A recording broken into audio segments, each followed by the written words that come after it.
are my lucky charm. I hold you close in the night in my arms. And when we open our eyes, my worries fade away. 'Cause you gave me your heart in the light of day, the light of day.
leave this world, so prepare yourselves for us.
to realign. Reconnecting my foundation, reunite. Oh, I'm digging, got my feet on solid ground. No more levitation.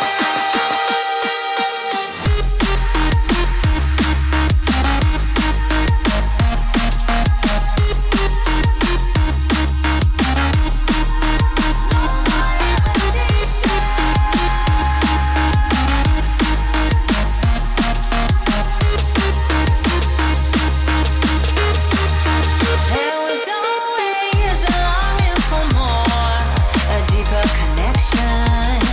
Was disconnected from the source within. There were parts of my core, senseless and frozen. Wisdom hidden, locked up in my soul.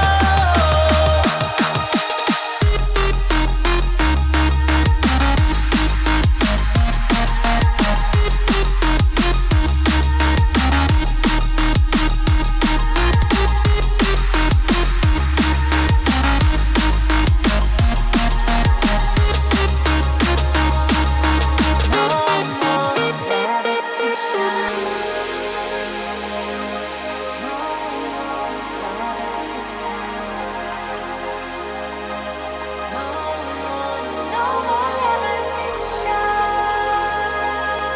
No more levitation.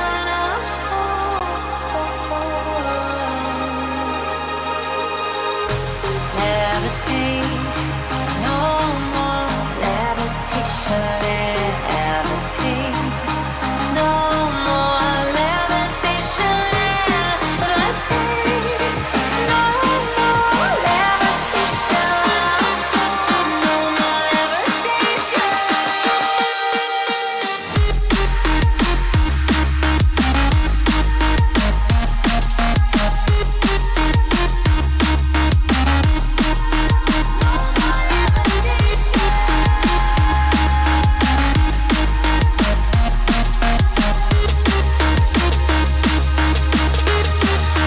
There was always a longing for more, a deeper connection. Was disconnected from the source within. There were parts of my core, senseless and frozen. Wisdom hidden, locked up in my soul.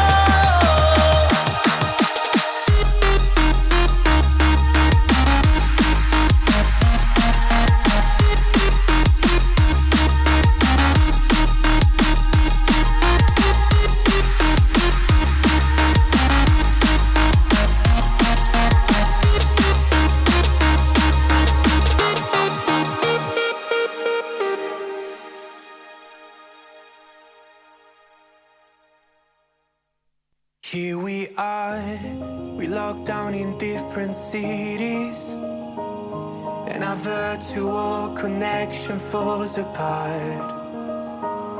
Guess it's been too many years since California.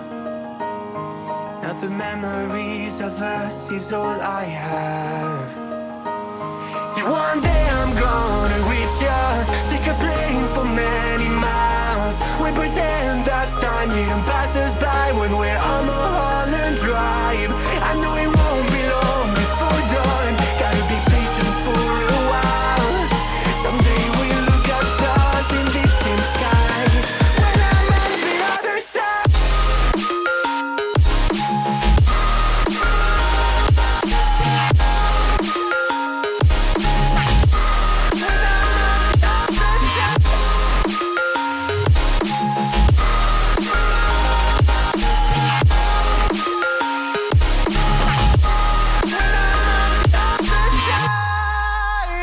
Take me back to the life that we once knew, when the walls weren't closing in like they are now.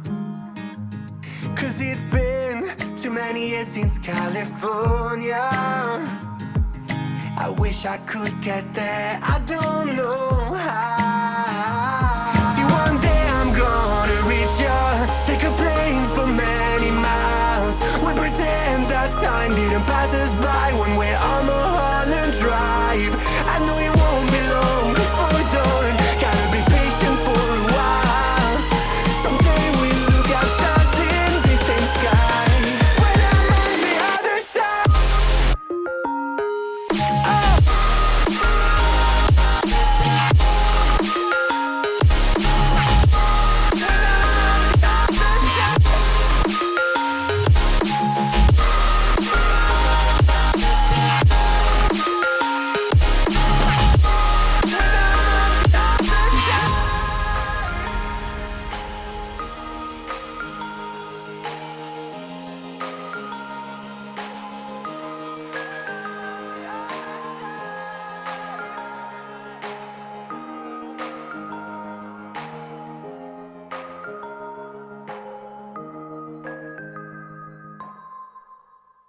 you are my lucky charm.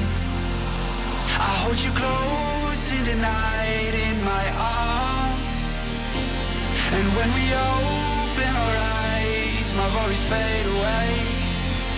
'Cause you gave me your heart in the light of day, in the light of day.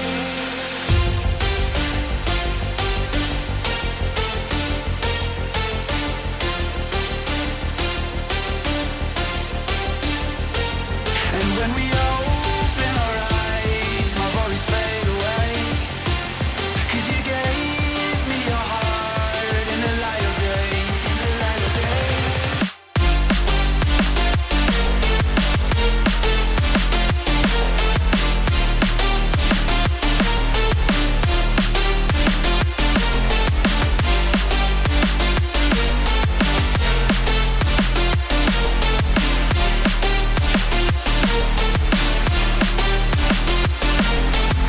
Sweet delight, you are my lucky charm. I hold you close in the night in my arms. And when we open our eyes, my worries fade away. 'Cause you gave me your heart in the light of day.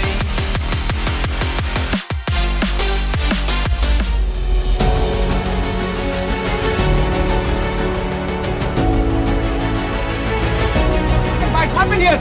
26 से 28 point चाहिए था. I am waiting. Points calculation. He secures the round and he secures the victory.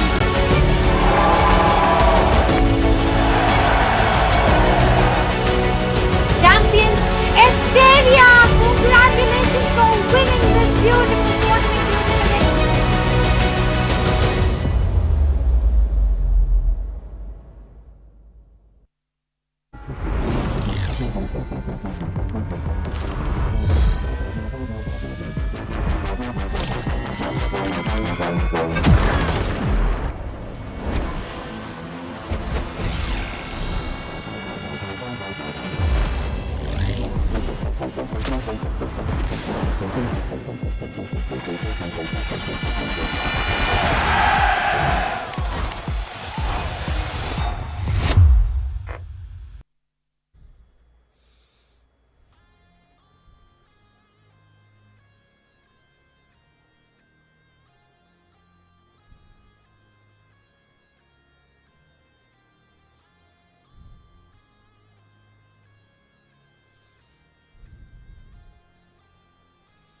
Okay, welcome everyone.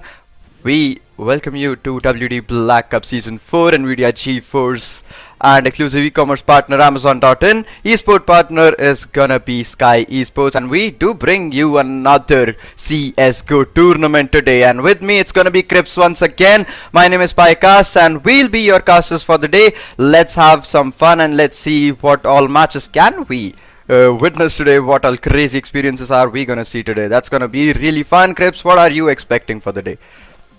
Well, honestly, my expectations are quite high. After the last Skyesports CSGO Championship 4.0, I have reinvigorated my love for this beautiful FPS game.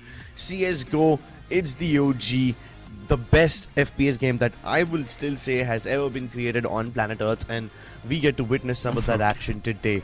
And yes, there was a time when some people would have said that CSGO is not really the #1 game anymore, but I guess Skyesports is here to change that opinion. And after we saw the previous championship, I would say that this game is still in full swing and you should expect nothing less from today. Yeah, the Championship 4.2 Skyesports one, that was crazy. We did cast for the LAN event as well. We had a lot of fun there. But to be fair, we can see some of those teams coming back once again in this tournament as well. We can see Team Kingpins coming in. Neutrals as well, if I'm not wrong, they were playing in the last tournament as well.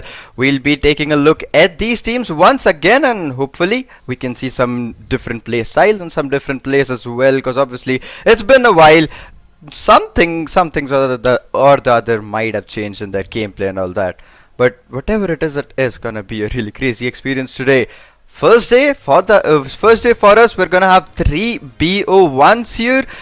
Some of the teams we've already seen, some new teams as well. It's gonna be a really good day today. Yep, ladies and gentlemen, today we will be witnessing some best of one matches. We're gonna be doing the same tomorrow as well, although day after tomorrow onwards, we will be moving on to best of threes, which basically means that we will be moving on to the semi-finals of the tournaments. And last but not the least, on day number 4, we will be having the grand finals. That also will be a multi-game affair. Now, some of the teams that you will be witnessing over here are teams that you might be familiar with. If you are not, then don't worry, we will still go ahead and introduce the rosters for you. We will also give you some other juicy details such as the prize pool of this event, what these teams are competing for. And of course, it's not just the teams that have something to win, even you guys can get something. Make sure that you stay tuned onto this stream because there are several cool giveaways and also opportunities for you guys to win something new. Without further ado, let's take a look at the schedule of this tournament and see what we have in store for you. Okay, we have the schedule for today. We have three matches today. First match, we're gonna start it off with Team Wolf versus Team Akasha. Second match is gonna be Reckoning Esports versus Team Neutrals. And the last but not least for the day is gonna be Wicked Gaming versus Team Ecstasy. Three matches coming up for today. Team Wolf and Akasha, I've never witnessed them. That's gonna be something new coming in. Reckoning we did see last time. Neutrals as well we did see last time. Wicked Gaming, according to you, it is a really good team as well. Team Ecstasy, we're gonna be on a lookout for their gameplay and the performance. Let's see what we're gonna find out there. Yep, 3 interesting games for you today, ladies and gentlemen. Obviously, the number 1 match is Team Wolf versus Akasha. For those of you who can recognize the character under Team Akasha's name, that would be crazy. I mean, I'm just gonna spoil it for you. That looks like a Demon Slayer character to me. Team Wolf, on the other hand, this name is quite familiar to a lot of Indian fans. Back in 2014, Team Wolf represented India. Of course, it's not the same team, it's not the same lineup, but I hope they can carry forward the legacy. We also have Reckoning Esports playing later on, so they might be the only sponsored team in this tournament. But let's jump into the map veto for the game number 1. It's Team Akasha versus Wolf, and these guys, after banning Vertigo, Anubis, Nuke, Inferno, Ancient and Overpass, are left with Mirage. Mirage, quite a decent map. It's basically the starter pack of CSGO. So I'm not too surprised because this is the best of one. I wouldn't have expected anything else. Does this defy your expectation or does this conform to it, Pai? We're gonna start off with a default kind of map here. Mirage, the one OG map most of us have played here in CSGO. 1.6 it would have been a bit different, but here Mirage is the most common map. And for Akasha, that seems to be a safe bet to go for. They're not going for any new maps or any other maps just in case. Mirage is gonna be their select, and hopefully that is gonna be a useful map to them. Hopefully they get a good lead in the first half. On the other side, it's gonna be Team Wolf here. We'll see what side they're gonna go with. Is it gonna be towards the attack or is it gonna be towards the defense? Yeah, but before that, I would very much like to take a look at the rosters of these two teams. Of course, some of the names will be familiar, some of them will not. But regardless of the players participating in this tournament, there are some players who you need to keep your eyes out for. Of course, most of them belong to Team Ecstasy and Kingpins, as well as Wicked Gaming. If any of you are still following the CSGO scene actively in India, then you will realize that these 3 teams have been around for quite some time, and they've also done some really cool things in the previous tournaments held by us. Of course, Team Wolf, when it comes to them, they are a decent enough team. They have participated in our previous tournaments as well, but they did not really perform all that well over there.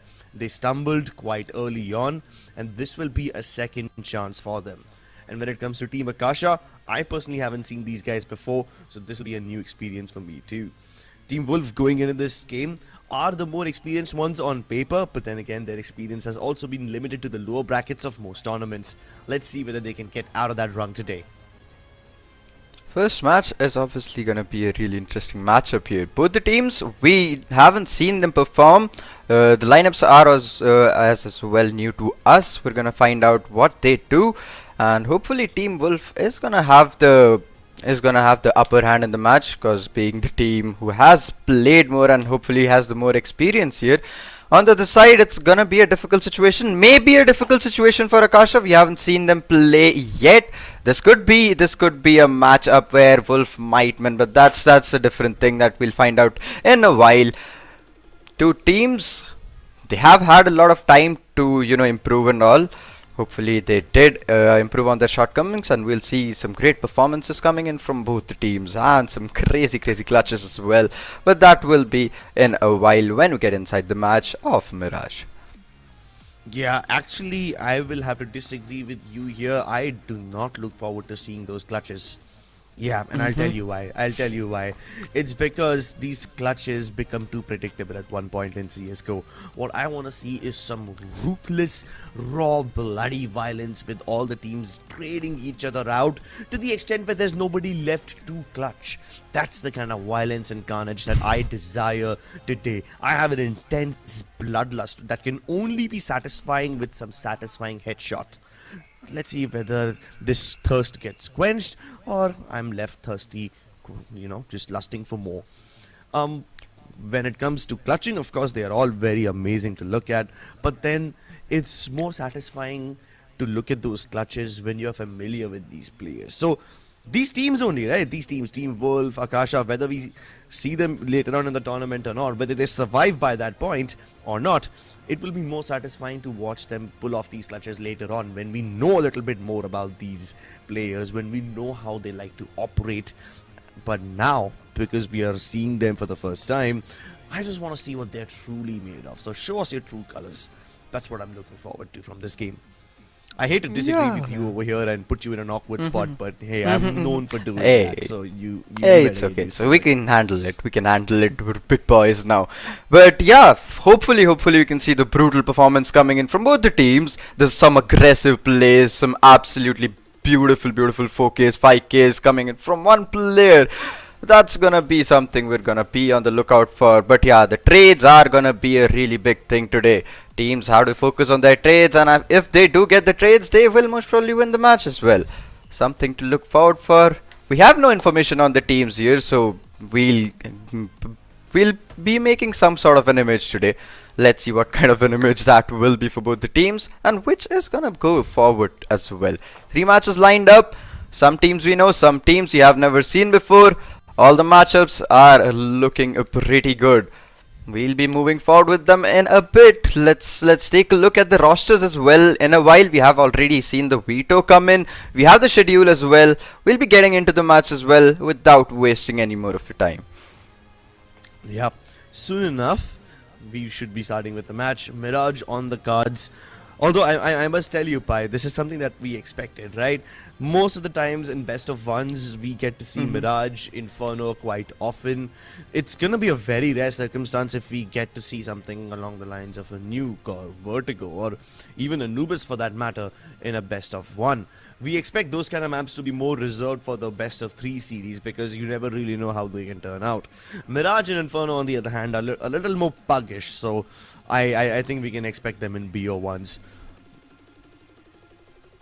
Definitely those are some default maps, but to be fair, Kingpins and the more experienced teams, they tend to go for Anubis and Ancient. Like last time we saw them go for Anubis, and we even did see Ancient come in a bit, maybe 2 or 3 times. So BO1s, that could be the way they're gonna go for, because they know the teams in front of them, they are less experienced, and if they put them in a situation like that in a map they haven't played that much, that could be a pickle for them to get out of.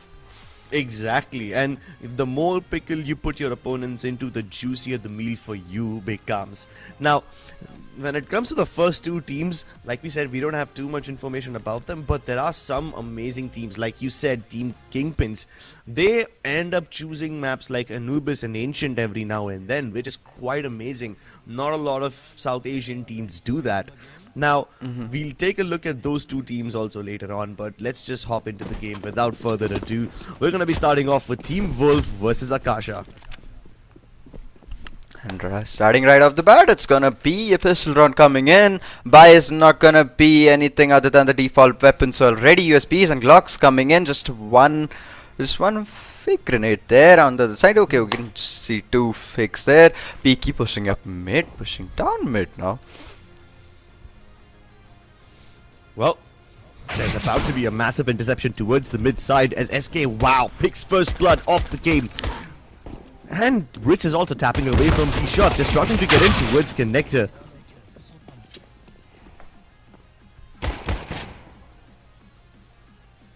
Okay, 2v2 situation. Nikkei still surviving. Ritz as well is gonna be alive. Two players holding towards connector and mid. Okay, both of them are holding towards jungle here. Dicey waiting towards mid. Waiting for that push. Is he gonna get the first one? Yes, he's gonna convert the first frag coming in. But Ritz is gonna shut him down to a 1v1 situation. He still doesn't have the position. He knows the bomb has already been planted. Jerry is waiting. He's waiting. He knows it's not a stick coming in. Ritz, okay, he's gonna spot him. Jerry knows he's not sticking the defuse. He has time, he can play around it. Ritz holding towards CT. There's no time left, unfortunately, for him, and it's gonna be a round coming in for the terrorist team. Akasha with a beautiful first round coming in. Ritz, even though he did try, unfortunately, there was just not enough time for it. Yeah, but now that we finally can see the team rosters, I am so glad to see some familiar names on the board. Players like Ritz, SK Wow and Clouda have been around for a long time. Ritz, in fact, is the only OG Team Wolf member. The only Team Wolf member who was there in 2014 as well, representing India in Germany. Of course, other players like SK Wow and Clouda have been around playing in the competitive scene as well, but they've never really gotten the chance to represent India internationally, not like Ritz has. And that being said, Ritz of course starts things off in a stylish fashion yet again. A juicy scout headshot sets him up with a kill, and that's how you pick up first blood again. Ooh, Peaky with a beautiful spam there. I don't know how he found it, but that was a crazy frag coming in for him. Down to a 4v4 situation. The positive trade. It's not a trade, but yeah, it's down to a 4v4. Still have a good position. Still haven't committed yet. Okay, they found a CT lurking towards the spawn. That's a really huge frag coming in. C-Fly is gonna get another. Down to a 2v4. I don't think so. The SMG and the Scout can do anything at this point. Yeah, a couple of exit kills maybe potentially denying the plant. That could be a possibility if Nikis arrived in time towards A main, but at least he's going to be able to catch one person off guard. And with the kill on Peaky, he can upgrade to a Khalil. Of course, with the defuse kit available on Ritz's back, it's not going to be possible to defuse the bomb because Ritz himself is very low on HP. So they will just continue to save these guns. Team Wolf, they went for a force buy in this round regardless. And that puts them in a slightly worse economic situation going into the next round. But with the Galil and Scout saved, they have some sort of formidability in the next one. This is two weapons coming in for them. Not the best case scenario, but then again not the worst case scenario. The Scout and a Galil, hopefully that does something for them. On the other hand, they don't have a economy, just like you said. And Team Akasha has a really strong economy coming in. They have the AKs and hopefully they don't go for an op here. It could be a devastating blow to the CTs. But hopefully towards the terrorist side, I don't think so they're going to quit the op just yet. There should be some more economy for them to go forward with that. But then again, it's going to be the third round coming in. The CT is not that good a buy, but I can see an M1, M4, just one M4 and a Khalil. That's all the ARs we're going to see in this round. Yeah, and that M4 has been placed in the hands of SK Wow. Usually he's the guy who always comes in second to trade, but this time it's Nikis who takes the bullet in his face. Jump spotting and instantly decapitated, gives up the sight. And that gives Team Akasha a free reign over this area where they can not only plant but also go ahead deleting stuff. But Ritz is the one who's putting up the kills. 2 in a row for him. And just as I say that, Daddy puts up 2 of his own. There is only violence in response to violence. A double kill in response to a double kill. And now in this 2v2, the odds are ever in the favor of Team Wolf, but Akasha comes out on top once again. They swing again and again every single time a Team Wolf member gets a frag to its kitchen, and they leave nothing to chance. Another beautiful round coming in for Akasha though. All the chances were completely utilized by them, even though Team Wolf didn't have a buy, but Akasha was ready for that. They were still ready for it and they countered it beautifully. Then again it's gonna be another eco coming in for the CTs. Not a good enough buy, just some pistols coming in. Okay, I can see a deagle in SK Wow's hand. Could that be the game changer here? It's gonna be a B-Apps push. They didn't get a read here. They could have been stacking somewhere. Clouda again with a jump peek. Is he gonna get spotted? He has a banana in his hand. Can he do anything? Okay, holding to his shot. He's gonna get the first frag. He's gonna manage to get the AK out of their hand. But again, was another second frag coming in. And as they get shut down one by one, the B side falls into disarray yet again. Team Akasha have been using this site like their bread and butter and consistently getting the rounds. But then again, you can chalk up these wins to Team Wolf not having solid economy. Round number 5 is when things change. This is when Team Wolf pull out the big guns. This is when they have the chance to put up the first round on the board. They were still playing aggressively, even though they were lacking weapons all this time. It did not really deter them from peaking aggressively. And of course, Team Akasha were able to win those opening duels up until now, but this thing might change. And they don't just bring out the big guns, they bring out 2 of those. Look at the double op setup. One in the hands of Spawn, the other in the hands of SK Wow.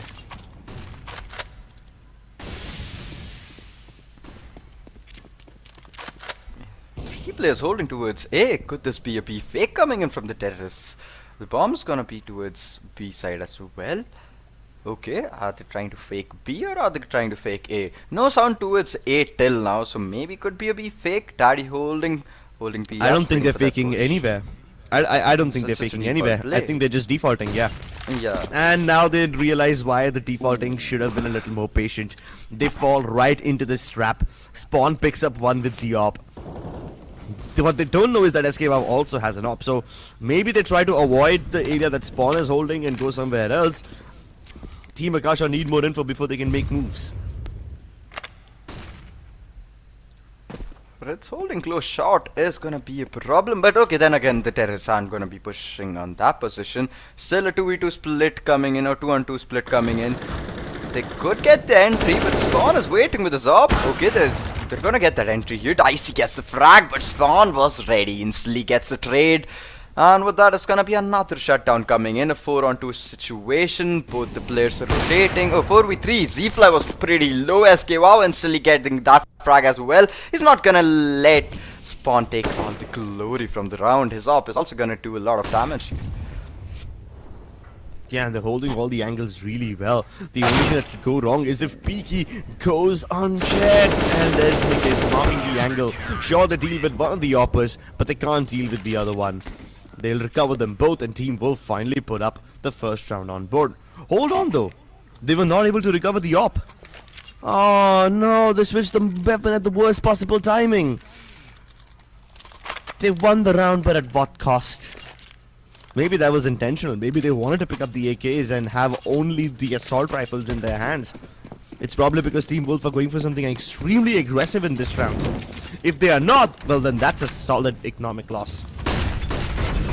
And they are indeed going for something aggro. Flashes and mollies go towards the top of mid as another one leads the charge. SK Wow, the tip of the spear, gets instantly shut down by Peaky, but his teammates cannot trade him out because of that counter smoke towards the top of mid. And this results in a lot of problems. Team Wolf not only gave up their ops, but also a player's life only to make that aggro mid play, and now they weren't able to capitalize on it.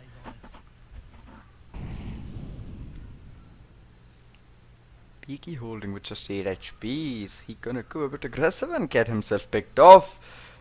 But as far as their attacking is concerned, they're still holding towards B abs and making no sound whatsoever. That is not gonna be of any use. 2 CTs are still holding. Niket is spamming the smokes. Is not gonna let them get in the site that easily. It's gonna get boosted. Can he go unchecked? For that, terrorists have to push in. I don't think so that's gonna happen, but let me remind you guys that there is a giveaway, kind of giveaway going on by WD Black here. If you did see, there was a banner popping off right in front of you just 5 to 10 seconds back. We did see a small hidden thing there. You need to guess what is behind that, and when you do figure what is out you need to put in your guesses on WD's Instagram page, and you have to guess the word and spot the word as well. For that, we'll be giving you some more information as you see some more banners in the game, but guys, you need to be careful on what's going on. There are some crazy cash prize awards waiting for you. All you need to be is just attentive. Well, speaking of being attentive, that's exactly what Nikkei says. Even though he's lost all the members towards the A side, he's still wary of any potential exit frags. Making sure that he can get the best that money can buy. And sometimes the best that money can buy is a WD Black SSD, no cap. Unfortunately, Yeah, it's still not gonna help you get the frags if you can't afford the ops. One round on the board, Team Wolf. Maybe shattering their confidence round by round, but they're still not. Still not ready to go down yet. Round to a 1-on-5 situation. Akasha once again has a beautiful economy for them, and Team Wolf has a good economy as well. They have a full buy coming in. They have M4s all across the board. No ops once again. Unfortunately, that double op setup was a bit too expensive for them that round, and they weren't able to save any ops as well. Gonna see a small timeout. Okay, no, it's not a timeout. It's gonna be the 7th round starting right about in 6 seconds. Team Akasha is not going in with that aggressive stance we would have expected them to, but then again the slow pushes and the late entries are getting them what they are going for. Yeah, that's exactly correct. They don't need to go for those aggro peaks because Team Wolf is bringing all the aggression on board. It's Ritz this time leading the charge. SKY wasn't able to make much impact in the previous push, but now Team Wolf have run out of all their utility. They only have a smoke and nade left on the Nick case, and the rest of them have just their guns. So they'll have to physically mark all the angles other than playing on ability. Akasha, on the other hand, have all the comfort in the world. They have the resources to push in, but the only smoke that was left on Team Wolf has now been used by Nikkei. And this is the Carrigan smoke, which most people use to funnel the players into the site. SK Wow and Ritz have also arrived, so the backup is making sure that Akasha gets their numbers dwindled down to smithereens. Nick is still holding towards bench. He needs to play in tandem with Cloudra, who's still yet to make his way towards the site. And if they don't kill him in the next 2 seconds, things will be much more difficult for Akasha. They do it, but not in time. And by the time they do so, Cloudra is in the prime spot to win them the round. Team Wolf, they were caught off guard. They were out of position. But the single smoke left onto Nick Ace buys him so much space, and not just that, it allows his teammates also to resume in from kitchen without being killed. And that's why Team Wolf was able to get their numbers on the B side to go evenly. Otherwise, trades would have been very difficult. Most CTs sometimes just throw down smokes to delay the Ts from pushing. This time they use it defensively to funnel their own players in. Brilliant adaptation. Brilliant use of util, that's for sure there, and somehow they did manage to get the round. Once again, moving forward with the 8th round. It's gonna be an eco for the terrorists. That's different things we're seeing in this game, but that's the first eco coming in for them. You can see just one AK in the hands of Dicey with no money left whatsoever. Spawn with a good nade. Is it gonna connect? It's gonna give some damage here. Sherry's down to just 9 HP. Obviously it's an eco here, and it's gonna be a difficult situation for them to come out of, but Sherry is somehow gonna manage to get some frags here, down to a 3v2. They somehow completely outplay CTs here, but no, Nick Ace is still present in the game. He's gonna completely counter both the players. No, they were trying to get out of mid there, but that doesn't matter. Nick is gonna just completely counter them as well. Down to a 2v1. Daddy has an AK. He can clutch the situation pretty easily. Down to a 1v2. They don't have an exact idea of his position as well. He could use the precise. Yes, he's gonna. But just the first frag. The counter was okay. The counter fire was pretty damn good. The counter setup was really good for them. Worked out for them. 3-5 score line, obviously. Yep, and it did get dicey for a second.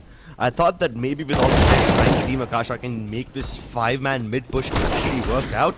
And they were getting quite a lot of kills, so yeah, the way the round started, I thought it might just go in their favor. But then that single double kill came through as the two members were going towards a shot, and yeah, that's when the trouble started. Clouda, oh, lovely drive-by, staying on top of stairs and kills Jerry towards A main. But hey, Jerry dying is no problem. The bomb is heading towards the B side where Nikis lies in wait. The flashes don't really blind him, and they finally check him out. What a lovely spray transfer. Triple kill for Nikis as he makes this look easy. He doesn't even need to squeeze any lemons on top of it to make it look delicious. A juicy amount of frags by this man with just a FAMAS. And there should be enough for Team Wolf to win this round. Z-Fly snuck past his enemy. Spawn did not see him. This does give Z-Fly a couple of opportunities to get some sneaky kills, but will he be able to do so? Oh, okay. not the best time to whiff there. He wasn't even able to convert the first frag. Unfortunate for them. It was a flawless round coming in for Team Wolf there. Without losing any weapons, Akasha is gonna get completely shut down. But a good try coming in from them. Even if they could have managed to get 1 or 2 exit frags in the end, that would have been a better situation. But unfortunately, the whiff is not gonna make that happen. That's 5 score line. The economy is finally coming back to Akasha. If they lose this again, it's gonna be a problem once again. Z-Fly slowly pushing in. Okay, Spawn is gonna be holding Palace here. Can he get that AK? Can he take him down? Or is it gonna be a Ferrari coming in? No, it's a shift peak. He's gonna get punished. Spawn with a beautiful opening frag. These are gonna get maybe slaughtered here, because then again Spawn is holding Spawn with his AWP and he's not gonna let them get out of that. Okay, they're gonna be smart enough and rotate. Yeah, but the smokes didn't land properly, so in case Team Akasha actually did commit towards the A side, would have been slightly dicey. They're still sending Dicey and his counterpart along with him towards A main and Palace respectively, but that doesn't really seem to be their main approach. They're just hoping to get a kill. If not, they're at least trying to figure out where the other opper is. They still assume that it could be a double op setup. Spawn takes another one for himself. And there's no trade coming through. They try to move in from death rays, and Clouda is the one who sprays him down. Jerry's a bit late to the party, but at least he's able to spot Clouda. Nope, not in time. Can't shoot him back. And it's just down to Daddy. Unfortunately, this is way too much responsibility without any of his family members still alive. Daddy's not only wonderful situation. He's completely out, vulnerable towards mid. Does he still somehow take care of his position alive? He is stuck in a corner, not the best place for him to be there. They're pushing in towards mid. Clouda is gonna get shut down, but instantly it's gonna be Ritz coming in with the trade and getting the round for him. Finally, Wolf with the tiebreaker coming in. 5-on-5. Akasha here completely unable to do anything. That's a different, that's a change of pace coming in for them. Akasha is going to use a timeout here. Definitely they're going to need to rethink whatever they're doing right now. They did start off pretty great, but right now they are struggling a bit, because if Team Wolves gets away with this round as well, this could be a complete shift of momentum coming in for them, and Akasha is completely unable to counter them.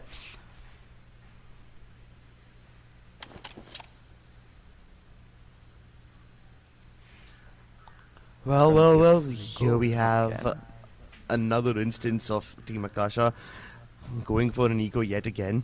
It started off as a dominant fashion for Team Akasha, but then Team Wolf have managed to not only stabilize that economy, but also build up on it. Double op setup is back again. Let's see what they can do with it this time.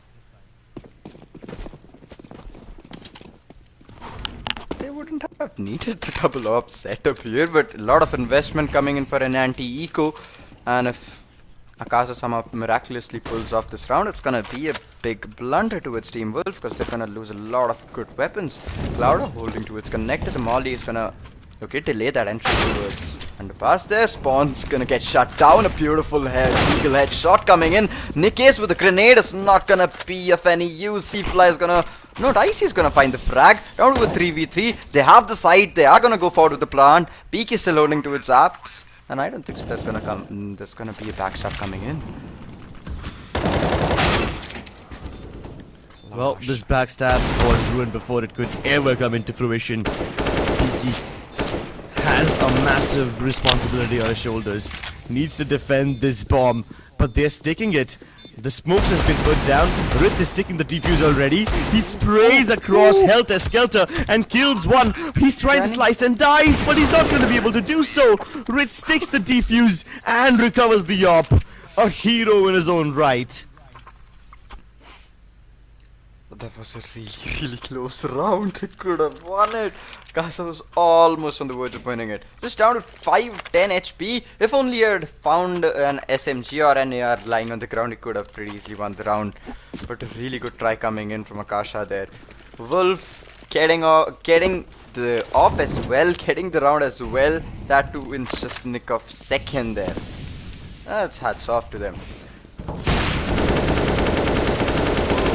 SK, wow, punishing the mid player. Gonna get the push completely shut down. Daddy's gonna try to spam smoke. He still isn't gonna be able to find anyone. 2 players holding, in fact 3 players holding towards mid. Clouda with his M4 and up towards B shot here. Spawn is not gonna let them enter now. Mid entry is completely it's gonna be impossible for them. Crossing smoke might be helpful. I mean, at this point, I'm not even worried about the crossing. Z-Fly, with his op trained towards A main, is expecting a counter push from Team Wolf, and this is never gonna happen. Keep in mind that up until now, Team Wolf was playing quite aggressively, simply because they had only rifles and inferior weaponry to work with. Whenever they play aggro, they mostly go towards either the palace or towards mid, but now that there's a double op setup active, Team Wolf are not playing aggressively. Team Akasha, on the other hand, are still expecting them to do so and holding for defaults. If they get into this trap, then Akasha are gonna keep holding defaults and run out of time while they are waiting for a Team Wolf assault, which will never arrive. The smokes go through. Z-Fly's off finally starts to pay off dividends, but SK responds in kind. Ritz is not gonna let them plant, and with very little time left, Daddy has been put to his grave. Time being a problem definitely for Team Akasha there. They still did try to get the plant in. Obviously there was no time left, to be fair. They had to go forward with the plant. They couldn't even bait out the plant there. But a good try coming in. But economy once again is not gonna be their friend in this round. Ritz, either way, with a beautiful 2k in the end, is gonna shut the round down completely all by himself. The 7-5 scoreline, Team Wolf with the momentum is not gonna stop right now. Akasha is gonna use another one of those timeouts for them, and hopefully this timeout is gonna change things for them. Either way, not a good enough buy coming in for them. Okay, it is a good enough buy coming in from them. Daddy has 5,100. All the rest are gonna go forward with the AK buy. All the util is also gonna come in, but CTs are completely equipped with all the smokes, mollies, flashes, everything they need. Once again with an A push. Could they finally get the execute in? Could they get away with this round? Smoke's gonna come in. And as soon as these smokes land, let's hope the shots also land at the same time. They're trying to check for the sites, which are clear. Most of the people of Team Wolf are not even present in fightable positions. So this site belongs to Akasha without any problems. They have a narrow window to plant the bomb before the smoke starts to fade away. And this is going to be a 5v5 retake. Quite a difficult one indeed. That passive hold is somehow working for them. Completely playing for a retake scenario. Clouda comes in from behind. Gets the first frag with a beautiful spray transfer. Is gonna find the second one as well. SK wow, finishing off the player on the side. And Nick is finishing off the round just like that. Akasha getting slaughtered. In Yeah, just and Clouda was just an absolute beast this time around. They were marking for him, by the way. One of those players was actually checking for a backstab, and Clouda killed him fair and square. That wasn't the problem. The problem after that was the players on Tetris were still marking the site, whereas they knew that their teammate had just died to Clouda a second ago, and nobody was looking behind to check for him, even though they knew that he was on the prowl. So that is a costly mistake that could have been avoided by Team Akasha. They could have avoided it, but unfortunately they didn't, and if only they could have gotten that round there. Once again, Spawn holding a bit aggressive towards Palace. It's gonna get the first frag. He's gonna get the second one as well. It's not gonna stop him from getting the second. Let's see, can he find the third one? I don't think so. Anyone is still present towards the A side. Now down to a 3v5 situation. Peaky once again pushing in a bit too deep towards mid. Could get him punished instantly. Okay, Clouda knows his position. He's gonna get flashed as well. SK wow with a beautiful shot. Shuts him down to a 2v5. Terrorist not looking good. An 8-5. This is going to be the last round for the first half here. If Akasha needs to do something, this has to be the round, or else it's going to be a 9-5 scoreline. Pretty difficult for them to come back. No, it's going to be the 14th round. One more round on the board left for them. Dicey alive. Questioned. Okay, beautiful one tap coming in. Ritz manages. Oh, is unable to get the shot in, but SK wow instantly gets the trade on. But that's a 9-5 scoreline coming in. Casa brutally being completely dominated here and unable to retaliate whatsoever. Unable to retaliate, and this has been the story of the entire game, if you can sum it up. It started off with Akasha in a dominant lead. They had a nice 4-round buffer. They were winning 1-5, and then after that it just seems like it's been a Team Wolf show. Akasha has just simply failed to show up, and Wolf are swallowing them whole. They are the hungry predators, and Akasha can do nothing but lie back and cosplay as the prey. Wolves are feeding tonight, and it seems like they will be touching double digits soon enough. If they do, it's going to be a smooth sail for them across the second half. If not, if it's a 9-6, then Akasha might just have a fighting chance. One round isn't hopefully gonna make that big of a difference for either of those teams, but yeah, let's see what's gonna happen in the last round in the first half here. Wolf with a crazy comeback coming in. Akasha hasn't won one round after that after the 5th round on the board for them, and on the other hand, Wolf hasn't lost one round. That's just absolutely phenomenal performance coming in from Wolf. Even though in the beginning we did see that Akasha with their aggressive playstyle were completely surprising Team Wolf, but it didn't take a lot of time for Wolf to understand what their strategy was. They just had to stop pushing in and just hold some angles, some default angles, and that would be more or less it for them, and Akasha would be falling completely down and won't be able to get out of that. Yeah, and Team Wolf also started playing those passive angles only when they got that double op setup active.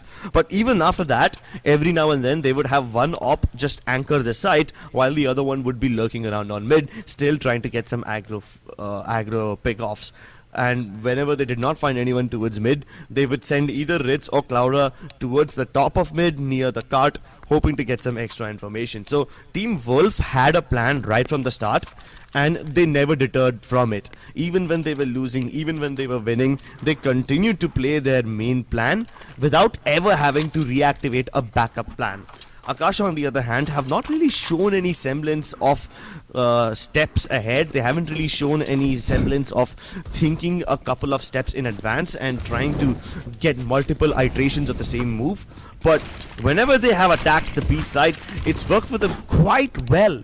It seems to be like their bread and butter, and hey, as long as it can get them the rounds, it is completely fine to do the same thing again and again.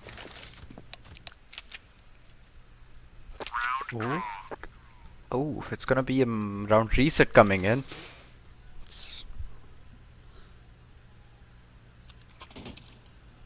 Yeah, and with the round reset, we already know what the buy is gonna look like. Team Wolf, all the money in the world. They've got dollar bills raining in from the skies. Plenty of them just scattered on the ground over here, just like their utility. They're probably gonna throw a bunch of these nades just on the ground as extras. throw them around and pick them up later when you require. And with so much utility available at Team Wolf's disposal, they can keep Akasha back forever. Akasha, on the other hand, with just one round to go, they can buy whatever they can afford, whether it's AKs with half armor or just Galils with a little bit of utility. Whatever money can buy, they will try. Just see Dicey with the full armor there.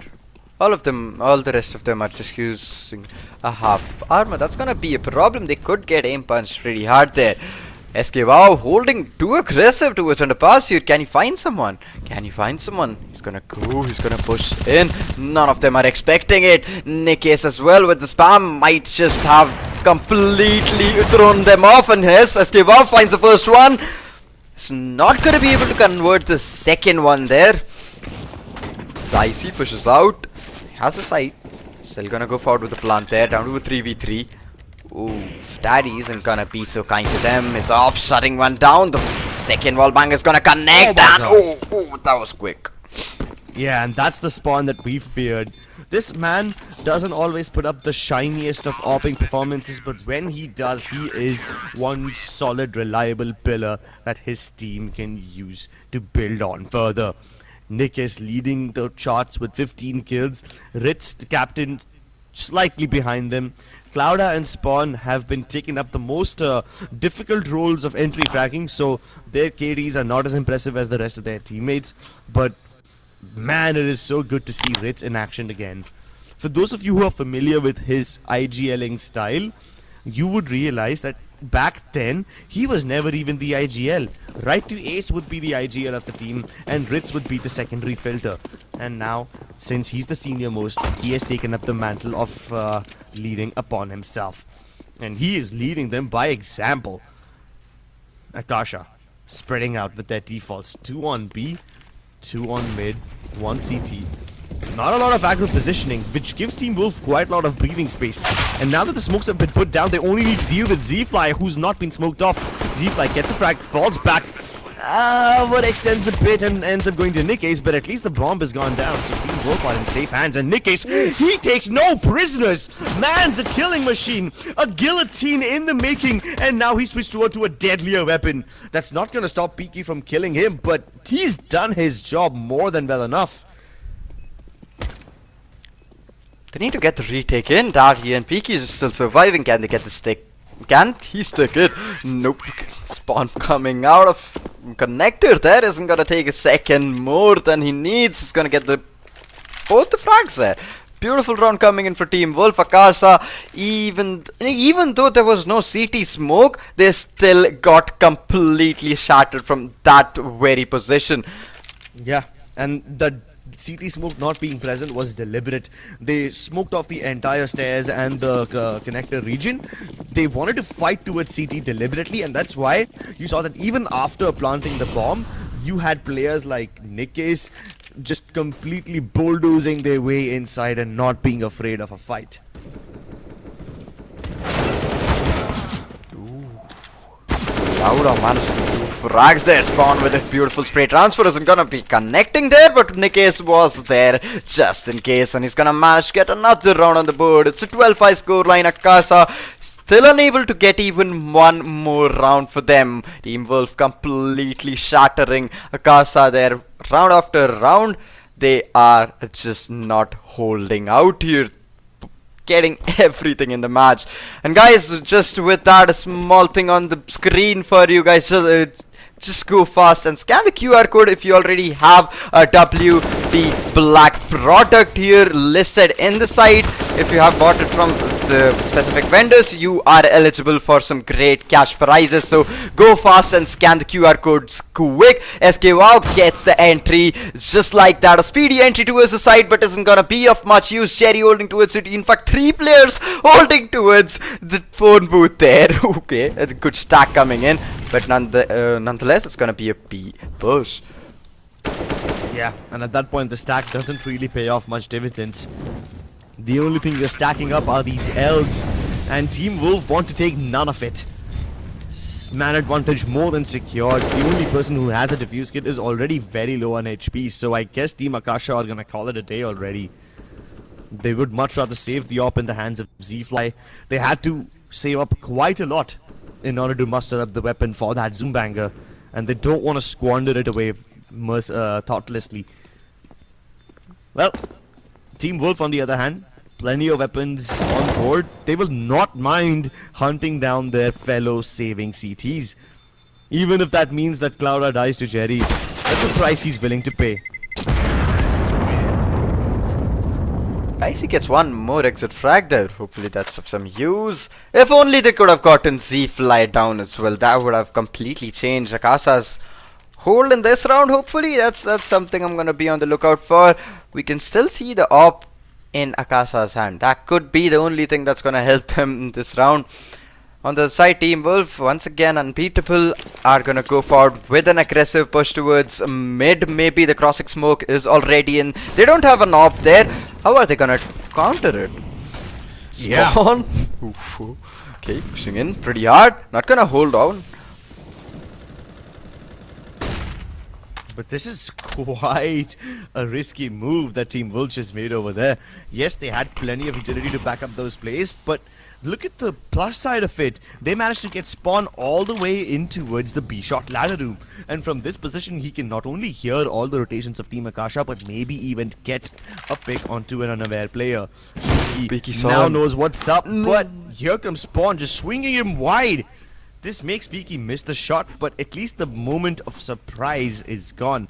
Now that they're aware about Spawn's position, Team Akasha will be much more mindful of their movement. And Spawn can't really do much now. The person who you now need to focus on is SKWow. He's about to make his first move. And as soon as he does, the rest of his teammates will also follow. Oh, instead of going for the smokes, they go for the contact play. The bomb's been spotted. This should give Team Akasha enough wiggle room to maneuver into the side before Team Wolf flood it with their members. No smokes yet means Peaky is more than active. He is dangerous. And now almost every single Team Akasha member is towards CT, so Wolf will have some difficulty moving in. And even if they can get towards the deep end of the site, how will they go for the plant? Oh, that's how. They're going to plant towards the connector region instead. And all of this was possible because Spawn was holding the murder hole region. Now they can just play and post plant. Peaky, lovely shot, but SKWow is only good for one. Now it's all up to Spawn. They know where he must be. They're marking the angles. And a beautiful flick. Holy shit. Peaky? Is your wrist alright? He was looking towards a shot and then he saw Spawn's head. And bam! He just flicked to it. And that's a downward flick too. That's much harder to pull off. Definitely hard for us human beings, but not for this beast. You're absolutely killing it out there. Crazy flick nonetheless coming in. Somehow it's gonna get that connection as well, but Akasha finally with that beautiful shot, they're gonna get another round on the board. 6-13 scoreline finally for them. Wolf might be a changing point for them. Spawn is instantly gonna get shut down. That AWP is gonna get them a lot of kills there, and with that maybe a lot of rounds as well. Nick is gonna maybe slow down a bit. The AWP is gonna shatter their confidence a bit here. Need to be careful for that AWP. It's doing some hell of a damage there. Z-Fly holding close connector. He knows there's someone pushed up close towards underpass. Can he spot Clouda? Z-Fly? Yes, he's gonna spot him and he's gonna get the frag as well. Down to a 3v5. Nikes might just go forward with the re-entry. SKWow towards Palace. Needs to get the entry. Nice by Daddy for now, and he's maneuvering around the boxes quite smoothly. Another one for him. Puts SKWow in a treacherous position. The flashes allow him to at least jump out, but recovering the bomb is still gonna be a problem. He spotted out 2 CTs. That's enough information. Tries to go for the elevation, but gets leg shotted instead. 16 HP and he's already got 1 foot in the grave. That should complete the story.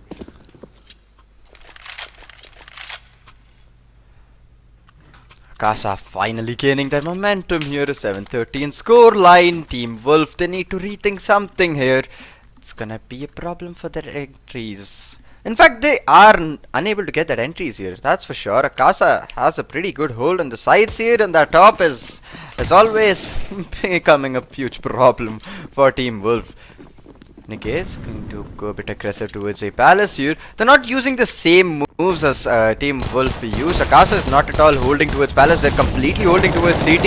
And for them it's working out. Addy and Peaky. Beautiful, beautiful counter fire. They're completely getting 4 frags instantly. Last player can try and hunt him down as well. Peaky with his USP is not gonna stop either way. Finishing off the round. Just like that, an 8-13.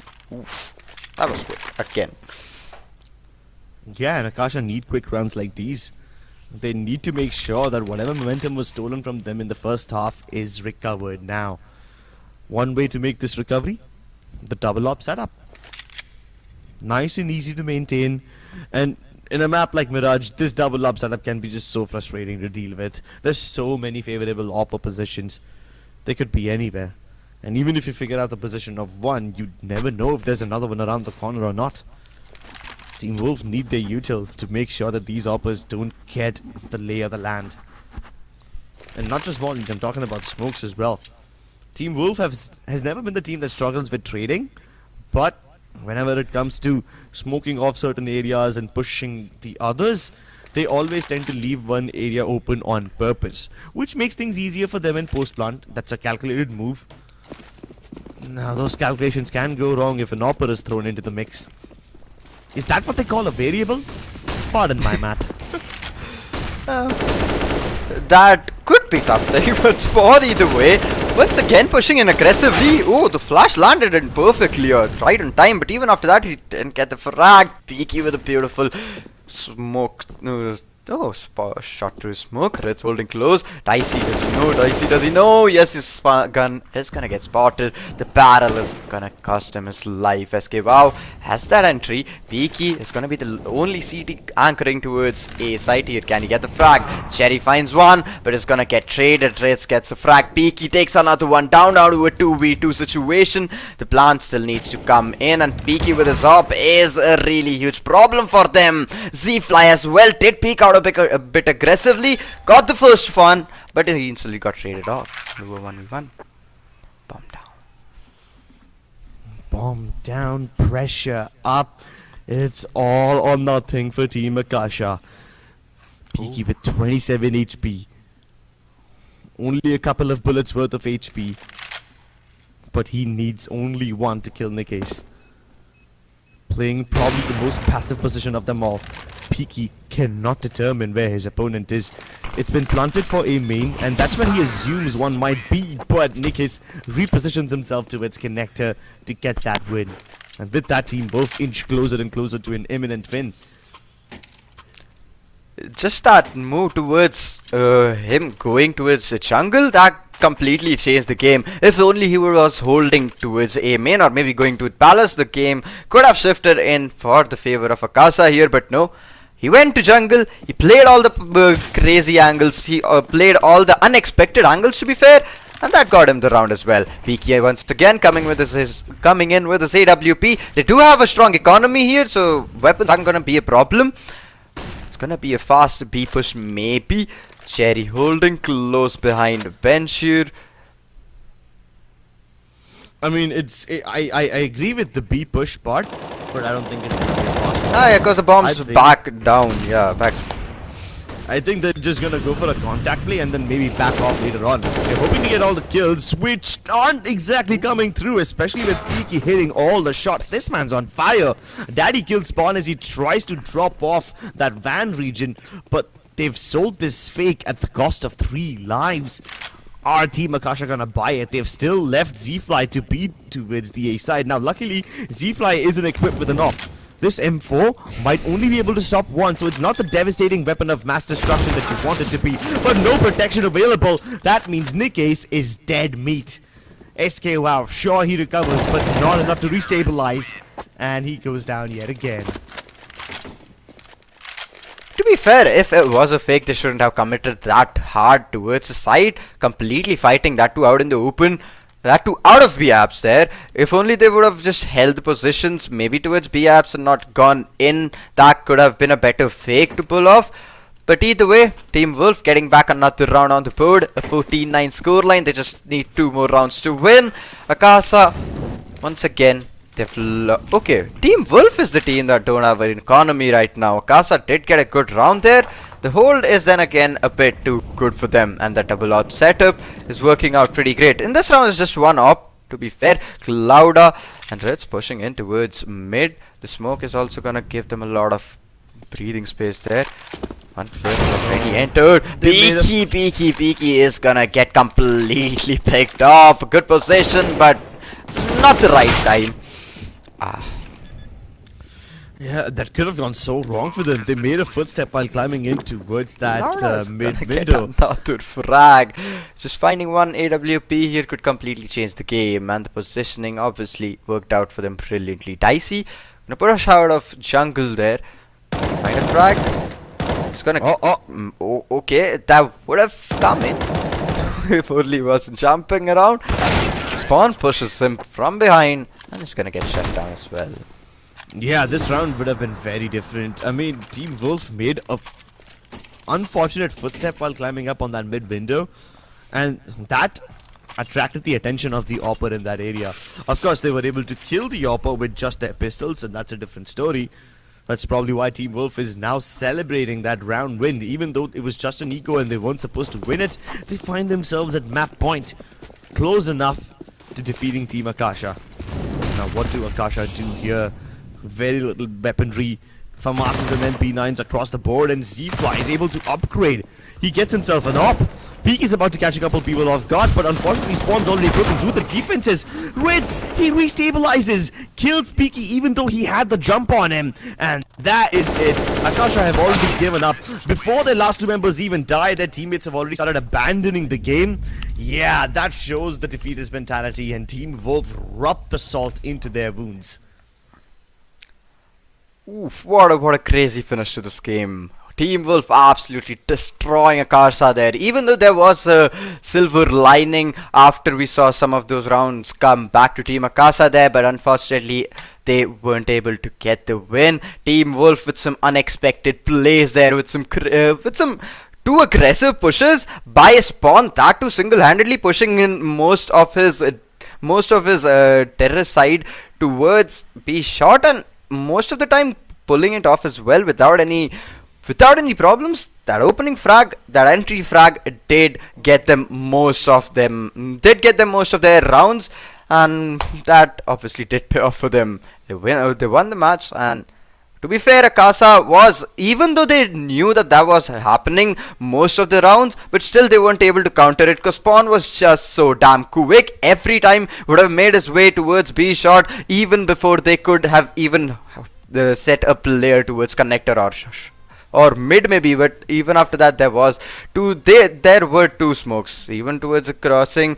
One mid smoke and a connector smoke. It would have been pretty difficult for Spawn to die there, but a pretty good positioning from him.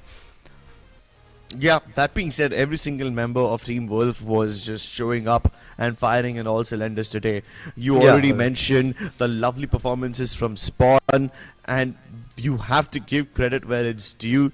Even players like Ritz were absolutely phenomenal. He was floating around the map and helping out his team wherever needed, so he did not really have one fixed position. But when it does come to fixed positions, Spawn was an absolute beast of an anchor, and what can I say? Team Wolf just make it look so easy. Even though they found themselves in the lack of numbers towards some rounds, they were able to recover it quite well. And I have to give credit where it's due. Most of the times it was because of their mid-round plays. They just have so much variation when it comes to planting the bomb and then playing post-plants that Team Akasha were just never able to anticipate all the moves that were being made. Most of the times when Akasha lose control of connector, they just try to reinforce the sites instead, and that is when Team Wolf capitalizes, because if you're not keeping tabs on them, you might as well have given them the round. You might as well have given up the round to them. Yeah, damn straight. That was how the mid pushes were what completely put Akasha off their game there. Even towards their terror side, they were struggling quite a bit. But then again, their sights shifted. They were able to get the hold. They were able to anchor the site, but that too with two ops. So that was a heavy investment that they couldn't replicate each and every round. That being said, they still managed to get some really good rounds towards their defense side, towards the counter-terrorist side. But either way, a really good try coming in from Team Akasha there. Wolf, on the other hand, were just completely on another level today. But let's take a look at the results for our previous match, and let's see who is our top fragger, who is the most valuable player for the game. And with that, it is gonna be the scoreboard already coming in. A 1-0 score line that we already know. Team Wolf winning the first match of the day. Akasha with a beautiful try. Unfortunately not being to make it through. But still, we have 2 more matches left. We'll see how and where we can take it from there. 2 more teams. Oh, in fact, 4 more teams. It's gonna be fun as well. First match has already been won by Team Wolf. Let's see what the matchups for the rest of the day are gonna be. But yeah, some crazy plays coming in today. Good performance from both the teams. And Akasha being said, we didn't see them that much previously, but today they did really showcase their performance. Yeah, and it's not just the players that we mentioned previously like Spawn and Ritz. Even Clouda, really good performance in the first half as he was a solid anchor. Of course, in the second half, he never needed to show up because his teammates were just doing most of the heavy lifting for him. And he was always just present as backup. But that being said, his first half performance was absolutely incredible. Every time a double op setup came online from the side of Team Wolf, it just seemed to be so potent. The same time when Akasha tried their own double op setups, they were able to get a couple of frags, but not always able to convert the round. Z-Fly was hitting some really nutty shots, and whenever he was the one holding these points, he was able to show us why exactly it's such a dangerous weapon. But you can't rely on that guy to give you success again and again and again. Yeah, Z-Fly was getting some really good entry frags and some really beautiful first bloods as well. But then again, the trades didn't come in time for Akasha there. They really did try hard, but unfortunately that's not their day today. But yeah, it was a really good match coming in from both the teams. Wolf obviously outplaying the other team. And we'll see how Team Wolf is going to perform in some future matches as well. Maybe we can see Team Akasha playing better in some other matchups in the future. But that's it for the first match of our day. We're going to go forward with some more matches here.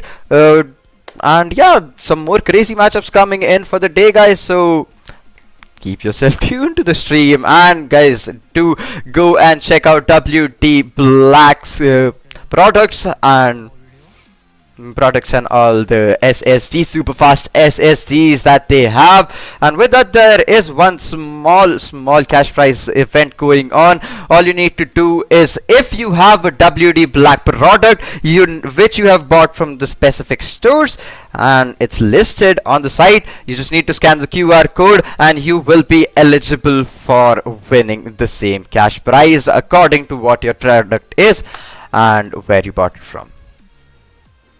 Yep, like I said, this tournament is not just one where the players will win, but even the audience can get something amazing out of it. Go ahead and scan that QR code, and if you have a WD product that matches the description and the conditions, you will be eligible to get yourself some nice cashback vouchers. Make sure that you stay tuned because we have some amazing games later on as well. We have Reckoning Esports playing next. Make sure you stick around to watch them. We'll be back after a short break.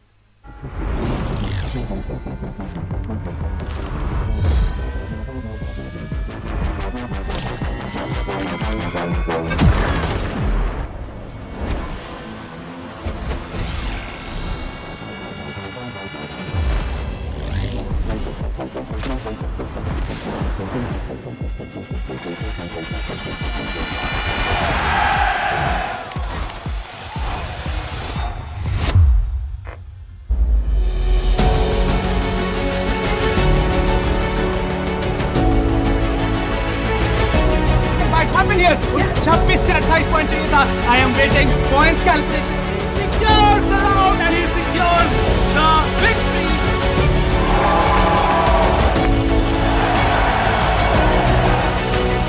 Champions Ecstasy, congratulations for winning this beautiful tournament.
to save this world, so prepare yourselves for us.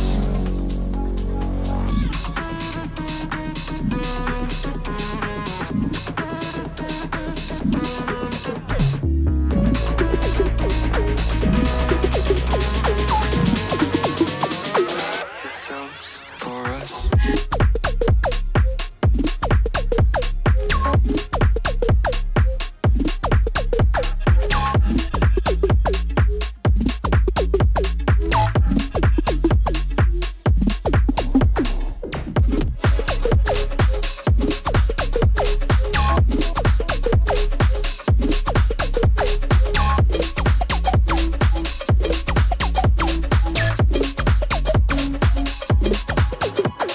Try to take me down, down, down, down, down, down. Try to lift me up, up, but stop the time crashing through my mind. Let's try to get it beyond.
All these white lies got me hypnotized.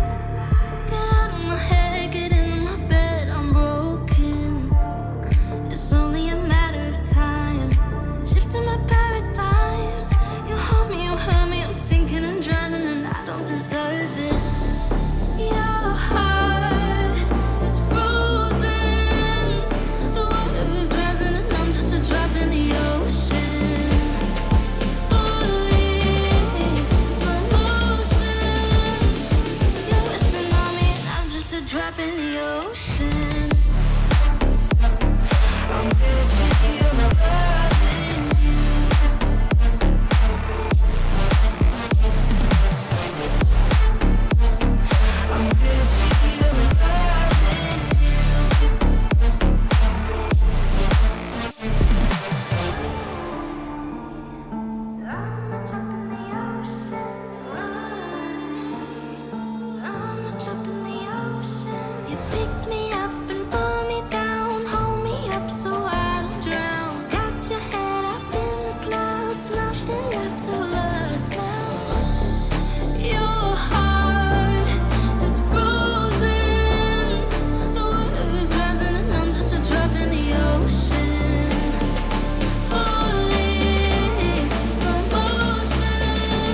levitation is disconnecting from the source within. There were parts of my core, senseless and frozen, wisdom hidden, locked up in my soul. Oh, now it's the time to realign, reconnecting my foundation, reunite.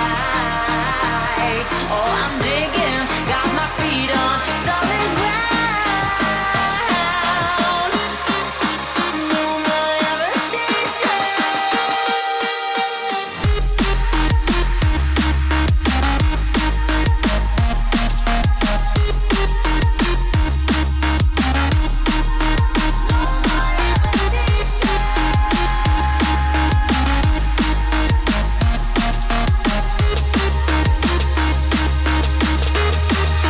There was always a longing for more, a deeper connection, was disconnected from the source within.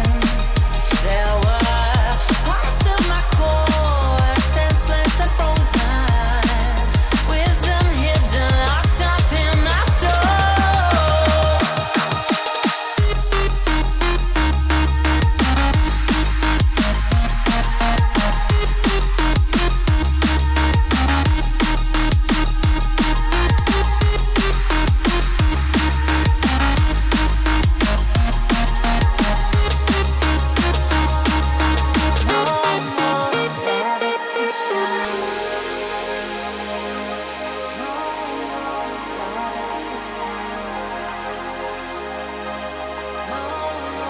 No more levitation.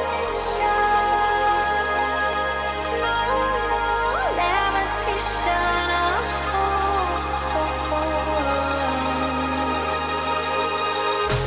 Levitate. No more levitation. Levitate. No more levitation. Levitate. No more levitation. No more levitation.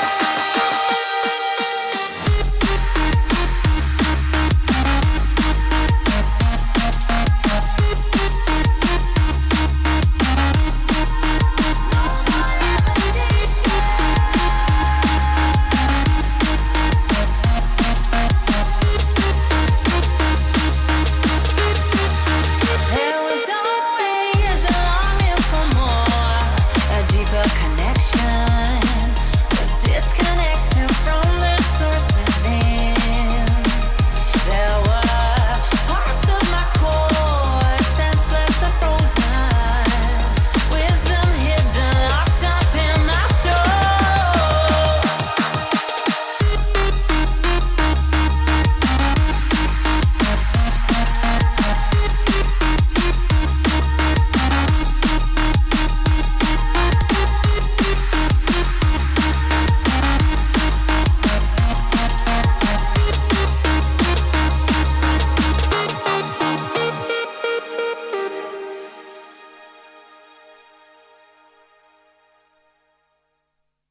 Here we are, we locked down in different cities, and our virtual connection falls apart. Guess it's been too many years since California. Now the memories of us is all I have. See, one day I'm gonna reach ya, take a plane for many miles. We pretend that time didn't pass us by when we're on Mulholland Drive. I know it won't be long before dawn, gotta be patient for a while. Someday we'll look at stars in this same sky, when I'm on the other side.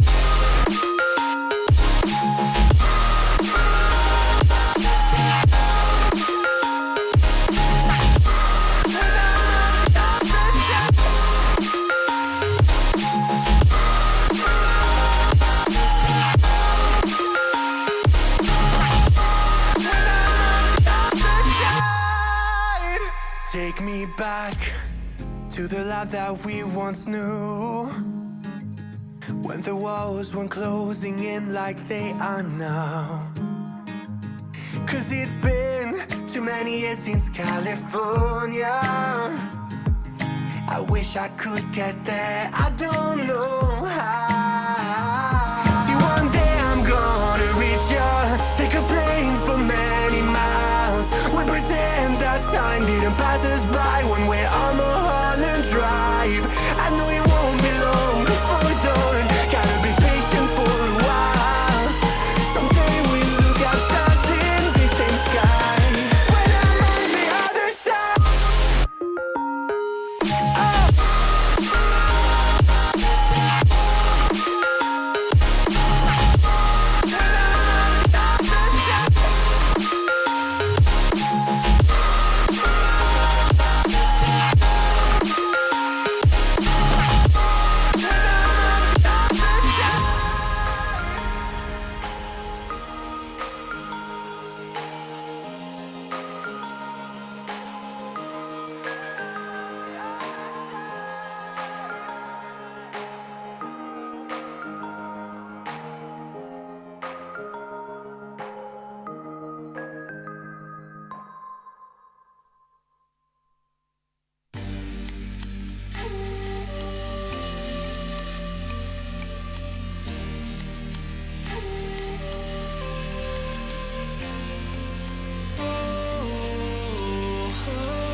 Delight, you are my lucky charm.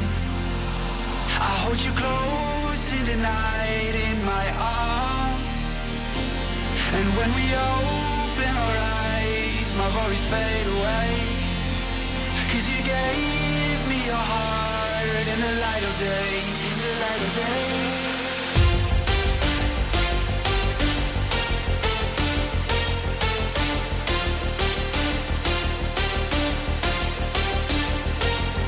When we open our eyes, my worries fade away.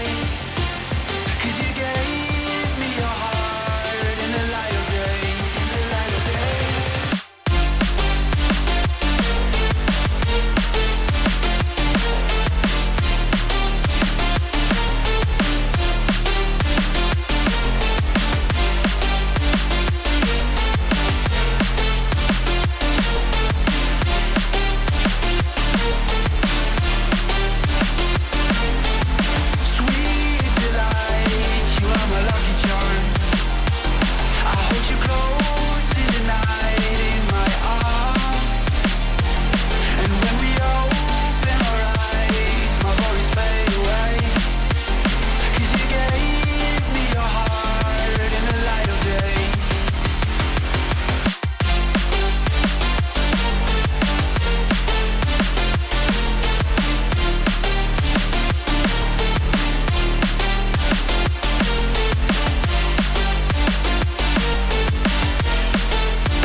Delight, you are my lucky charm.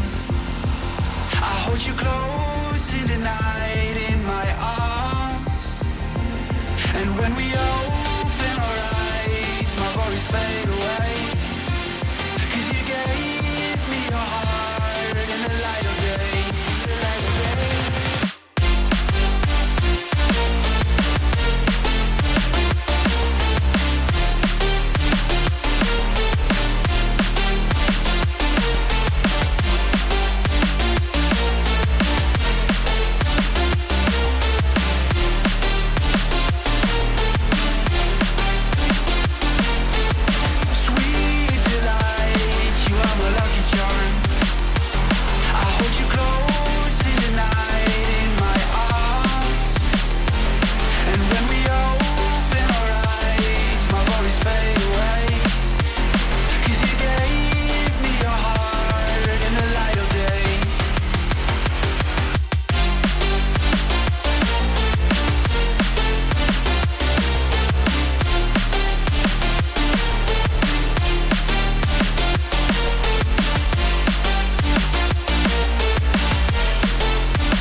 Million 26 से 28 point चाहिए था.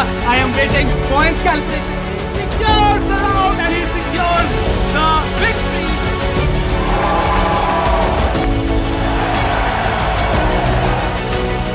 Champions Asteria, congratulations for winning this beautiful tournament.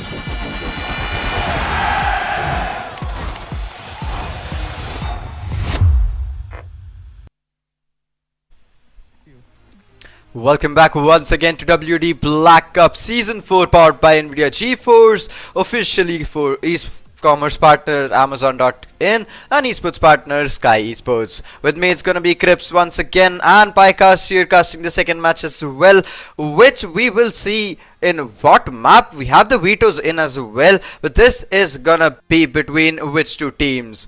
We've already seen one match already coming and that was a really good match here. Do you know what the team's matchup is, Crips? I don't remember.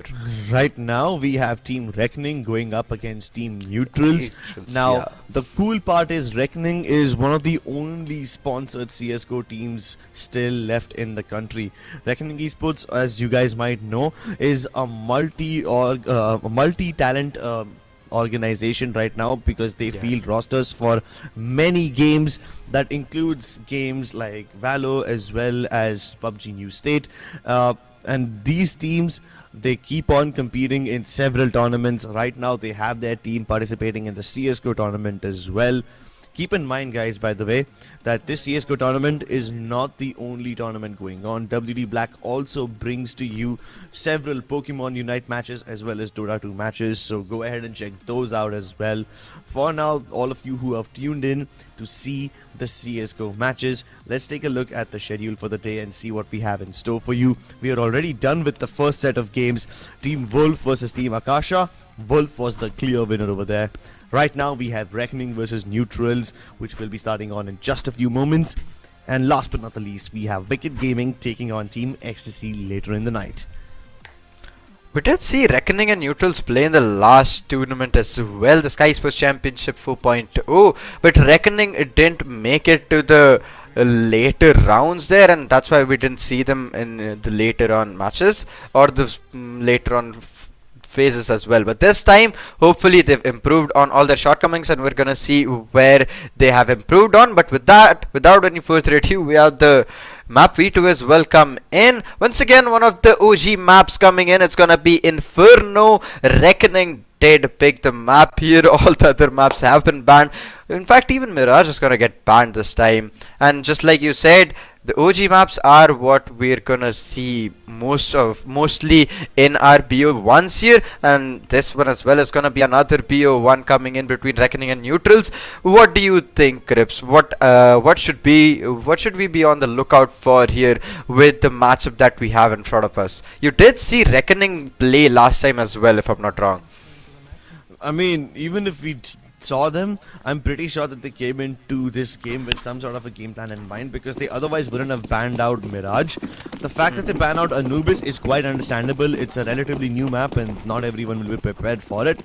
But if they have banned out Mirage, it definitely means they want to play Inferno only because it's strong for them. So let's get underway, ladies and gentlemen. Reckoning starting on CT side, and Neutrals not just starting on the D side but also blitzkirking in towards the apartment, straight into Wolvie's crosshairs. This man's on fire! 4 kills already! Give him the ace! This guy is absolutely insane! He's not a wolf, he's not a lion, he's the entire goddamn predator army himself.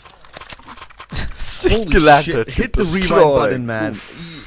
Hit the rewind button, ladies and gentlemen. That was clip worthy right then and there. Neutrals just feeding into him, all 5 shots at the hands of one man, and the entire terrorist army just lays at his feet. Man, that's a bomb way to start the game.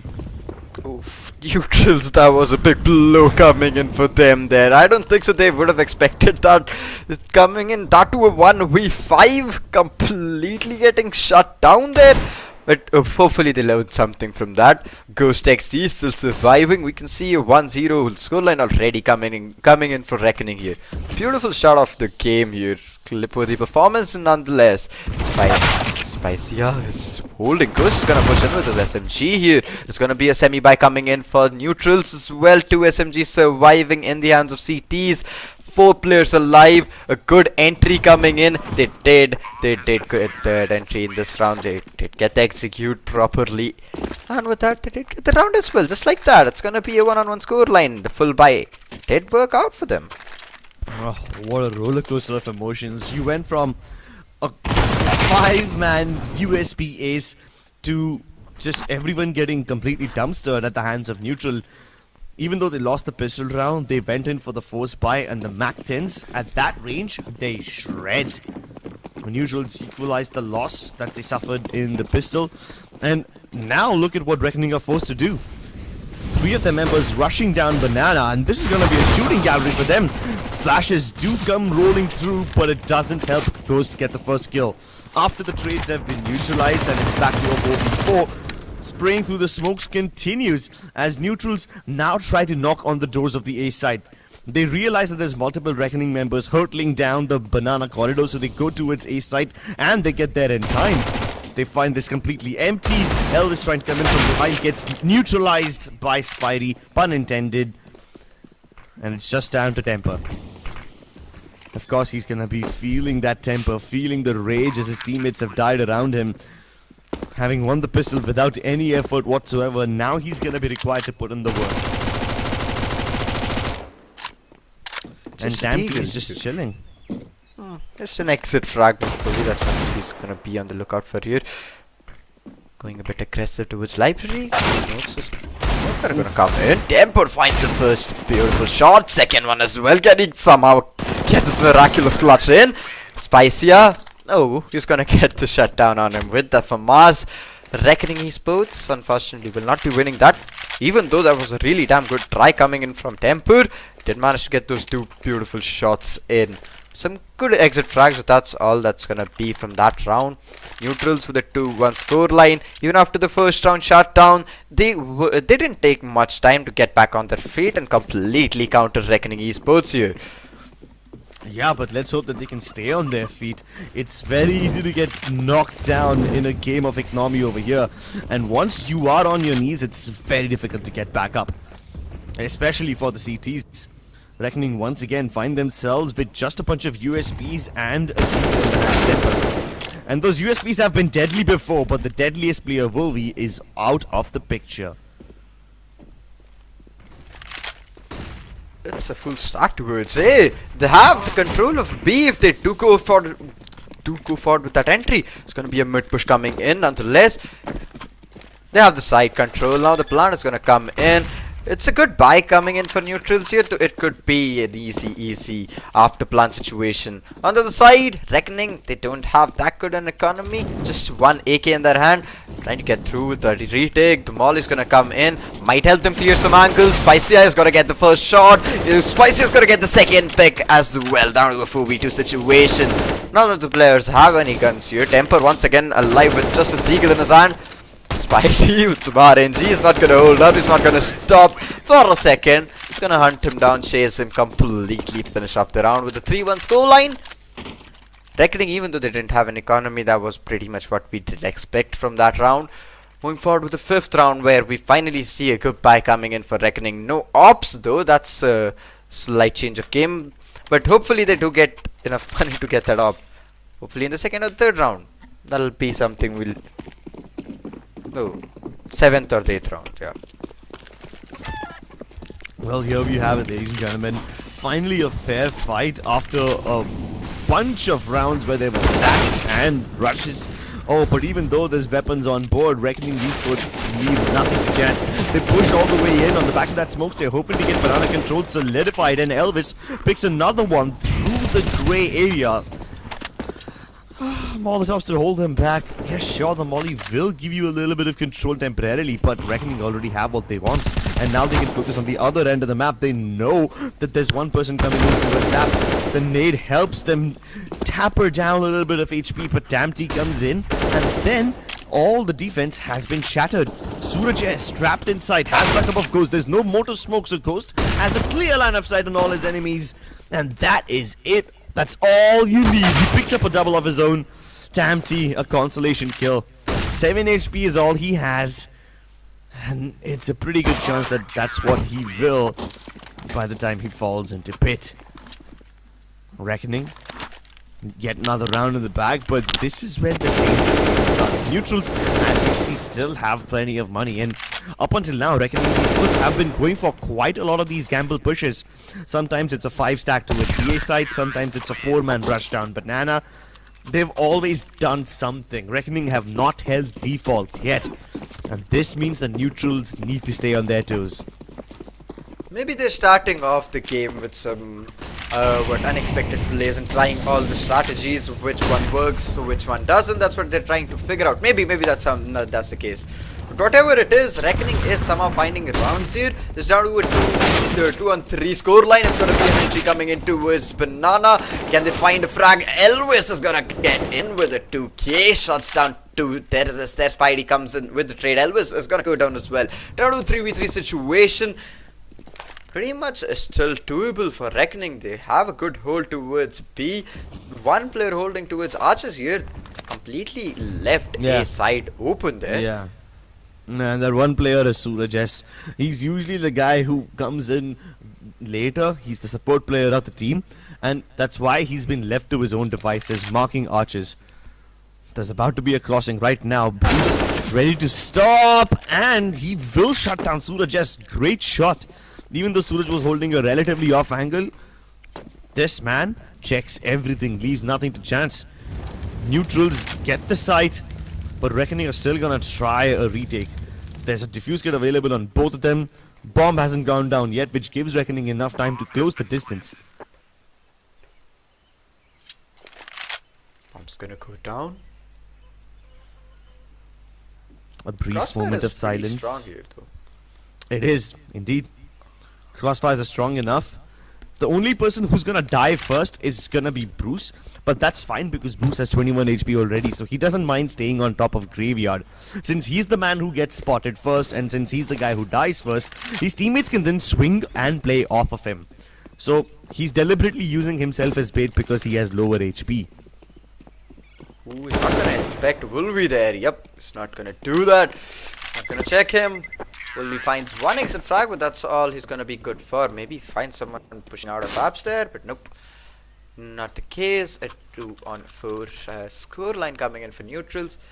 Really good execute strategies coming in, even after Reckoning playing off so many unexpected pushes and unexpected positions. Some stacks coming in as well. Neutrals aren't so much struggling to counter that.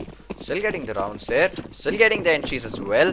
First blood is usually what comes in for them as well.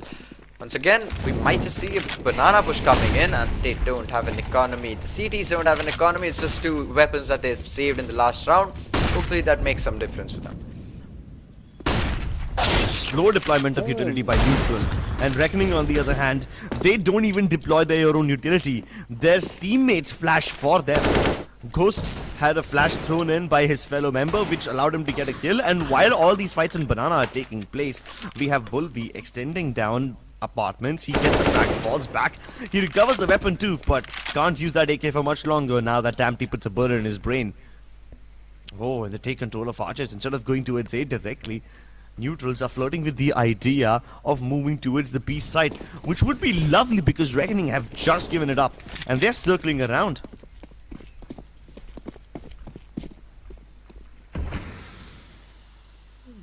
Three players still playing close to the side there. Ancient is completely holding towards, completely out in the open, vulnerable like that. Why is he playing such an angle? Spidey is either way gonna get he's gonna get the plant in. The fake did work out for them. That one player holding towards A completely threw them off. Suraj pushing in towards Banana. He's going to mostly clear all the angles and nobody's going to be holding Banana. It's not going to be a problem as such.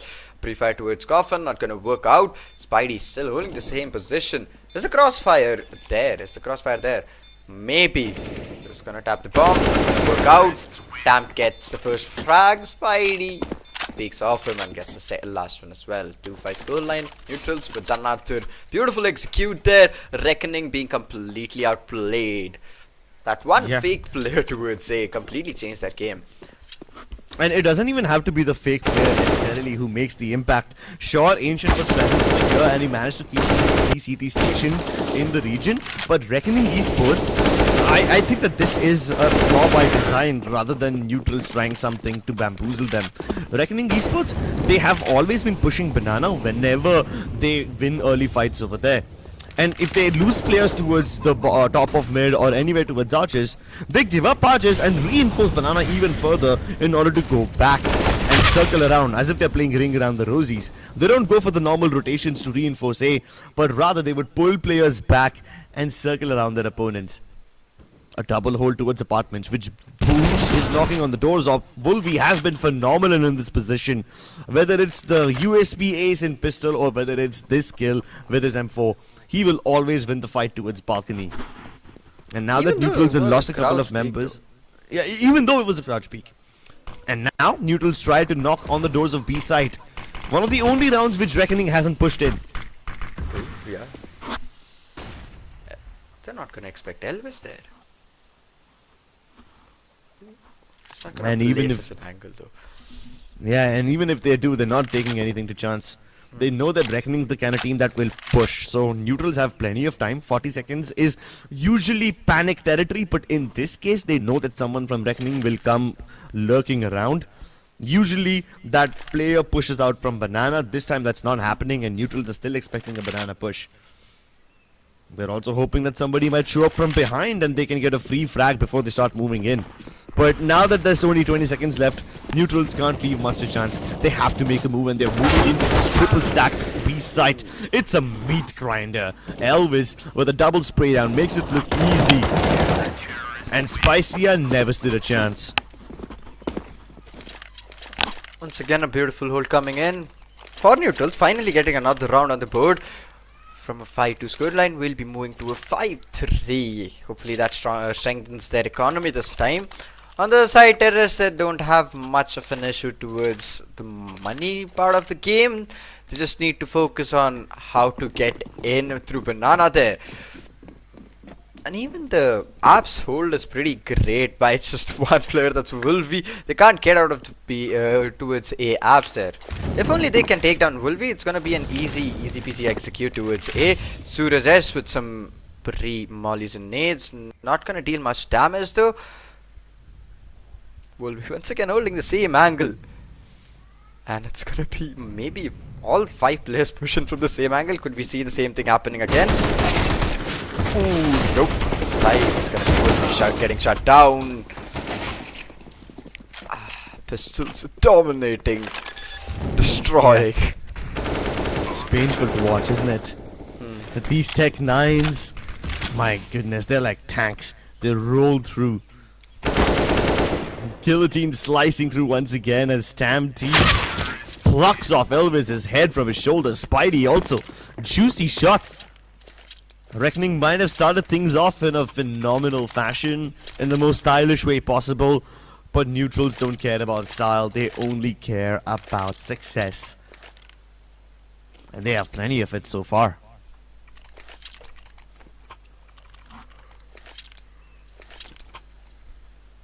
A much needed timeout coming in from Team Reckoning here. They really need to set something straight there. With all the unpredictable plays they're going forward with, they're still not getting the unpredictable wins that they need there. Down by just 3 rounds, it's pretty easy for them to make the comeback here. There's still 5 to 6 rounds left in the first half. Neutrals on the other hand, they're going forward with some pretty basic executes and they're working out. Reckoning most of the time pushes in and Neutrals are there to counter that push as well. Still, the setup from both the teams is pretty darn strong. Oh my god. That's a setup. Oh, Yeah, these guys are just rolling down mid. So many kills in the blink of an eye and you miss it. Ghost now looking to retaliate once again from top. He's missed his opportunity. Still decides to re-engage. And that is him biting off a bit more than he can chew. Temper's position revealed. The nade lands right under his feet, filling his body up with shrapnel and removing all the hope from the round. It's Reckoning Esports who started this off with Blitzkrieg base, but they find themselves dead in the water. to be fair, it was against all the AKs. It would have been difficult. The only thing that they had going in for them was the element of surprise, and the second they lost it, they lost the round there. And just like that was a whiff as well coming in from Ghost there. If only he could have managed that frag, maybe things would have been different. But oh well, we didn't say that. Temper holding with just 6 HP. He's gonna go forward with a save. I don't think so. He's gonna go for some exits even at this point. Not gonna be the best thing for him to do. Damn, still trying to find him out. I don't think so. There's gonna be enough time. Just one weapon being saved. They do have enough money though. Yeah, but money always doesn't solve problems now, does it? We have seen in the past where Reckoning has the money, but yet they will end up losing the round because of preemptive rotations. Now, preemptive rotations can be nice sometimes. It means that Reckoning Esports are using their own free will to make those moves rather than reacting to whatever Neutrals is doing. But sometimes it just seems like a very gross overcorrection, and Reckoning Esports more than often end up shooting themselves in the foot. This time they were Spicy in the head. The utility could have had Suraj killed. He was caught off guard. Now luckily Elvis was present to give him back up, and that leads to Spicy going down, but things could have been different. Ooh, Ghost XP. Beautiful angle there. Ooh, he misses the first shot. Can he get out of there? Yes, he managed to do somehow. Ghost XT won't make the second shot go in vain. He's gonna manage to connect that. A player holding towards spawn. Nobody's gonna expect that. Suraj, yes. Beautifully played that situation. Up down to a 4v2. Ancient finds a frag. Will be with another trade-off coming in. Down to a 3v1. The plant has still not come in. Spidey pushing in towards the CT spawn. It's already made his way through. Archer's there. Can he get the plant in towards B side? There's no problems for him, at least for now. He's gonna go towards construction, and with this he should be able to clear out the entire site with no issues whatsoever. But the thing is, the moment he scopes in, his position will be given away, and at that time Elvis will come down to shoot him. And you know that Elvis is also holding a very passive position because he doesn't know exactly where his enemy would be. Now that the bomb's been planted, he can pinpoint Spidey's position, but he's still not gonna peek him. He's gonna wait for backup for his teammates, and then they all will move in together. Ooh. Guess the first one. Guess the second one as well. Down to the third and last frag. Can you see him? Yes, Spidey! Oof, an absolutely crazy clutch coming in. An absolutely beautiful 1v3 as well. Him shifting to the op. That was a really good decision there. If he had an AR, I don't think so he would have managed that. But oh well, that swap did pay off. Damn, this guy. Yeah, his Spidey sense is tingling, alerting him about the danger across every corner. He makes it look easy. He did not even have to sweat all that much. His shots were quite calm and very composed. He didn't have to rely on any crazy flicks. It was mostly just placement of the op. But Bruce ventures quite further. Gets one through the head, through the smoke. Oh no! He did not account for Spidey to still be there. He thought all the teams would have moved up towards Banana already. And while he was correct about that, the Opper was still holding the bottom of mid, and that results in yet again a man advantage. The moment I say that, Temper neutralizes it. Lovely shot through the smoke. The Deagles once again starting to sing the songs of death as Ancient knocks on the doors of coffins. They're climbing up slowly. They need to clear out the entire site, but they haven't checked for Elvis, and he gets a free frag. Ancient finally recovers, but by this time it's already too late. Temper bolts out of the smoke, hoping to throw bodies and get the trades rolling. It's up to Tamti. More than enough time to plant the bomb, but he's paranoid. Worried, sick about his enemy who could be anywhere. And they're about to pass each other like two ships in the night.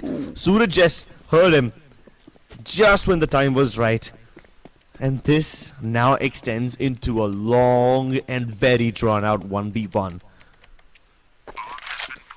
To be fair, with Tam not knowing Suraj's position, that was the best play for him to go with. Because if he had somehow stuck the plant towards B, he would have instantly gotten picked off. Suraj once again is unaware of where Tam would be. Let's see, will he check this close corner? He did check it, but he didn't check it completely, and that's what's gonna get him completely shut down. Tam playing the situation off like a pro is gonna get the round on the board. A 9-3 scoreline. Reckoning, you should clear your corners. That's why we say you should clear your corners properly. Oof, good try though. Yeah, I mean, Reckoning are trying a lot of new things. Each round just seems so different from the other. It's like a breath of fresh air every time Reckoning step foot into this server. They haven't tried their defaults yet. They haven't really kept any of those boring repetitive strats, and they keep changing things every now and then. But one thing that doesn't change is relentless banana aggression. That just seems to be the consistent staple, and Reckoning almost always capitalize on it, once again securing man advantage. But that doesn't necessarily mean that they will be able to secure the round. Wolvie has been phenomenal towards balcony, but this is the first time that he gets caught off guard. He doesn't have time to reposition, and Bruce, how the hell did he make that recovery? Suraj should have had him dead to rights. But Bruce, he triumphs, stands tall, and once again, even though neutrals lost the man advantage early on, they find themselves in an advantageous situation yet again, turning the tables every single time.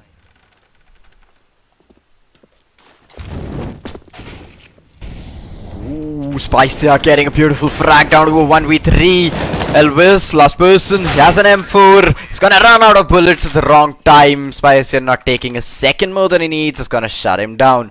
A 10-3 scoreline. Reckoning. You need to just hold the sights, play some default angles, maybe go a bit more passive towards the counter-terrorist side. And maybe just do that. Hopefully that's gonna get them more rounds than they think. Neutrals on the other hand, just left with 2 more rounds towards the T side. They have a pretty great lead coming in. If they somehow win the next 2 rounds as well, that's just gonna be more rounds on the board coming in. Tan moving in towards banana here. East Revenant getting the first opening. They have the man advantage coming in, but they don't have the buy-in. Just eagles coming in for them. The best possible situation. Okay, he's gonna find another frag. Wolvie picks him off completely off guard. He's gonna get the AK as well. Tempo trying to get the frag in. Tam completely unable to get the spot on him. The pre-fire unable to get the connection either way. Last person standing. Reckoning did turn around here. With just pistols in their hand, that was a damn good round. Reckoning Esports always doing well in their ecos, not in the buy rounds. Oh, that seems like a very weird trend, but hey, at least they're making it consistent along with it. Tam being smart about it, throwing the extra weapons away, out of the map boundaries, just making sure that Reckoning can't really recover them. And Reckoning don't have the best of money yet. A couple of AKs thrown out of map bounds means that they will have to reinvest in the last round. Neutrals, on the other hand, have all the money required, so they don't need to worry about it. Tam-T creeping up the balcony. Oh, he spotted Ghost. Doesn't even need to have his feet on the ground. He shuts down Ghost mid-air by falling, but he won't get time to reposition. Suraj just swinging wide, making sure that he clears out Tam-T before he has a chance to get into a safe spot. And there you have it. Reckoning Esports, yet another round on the board.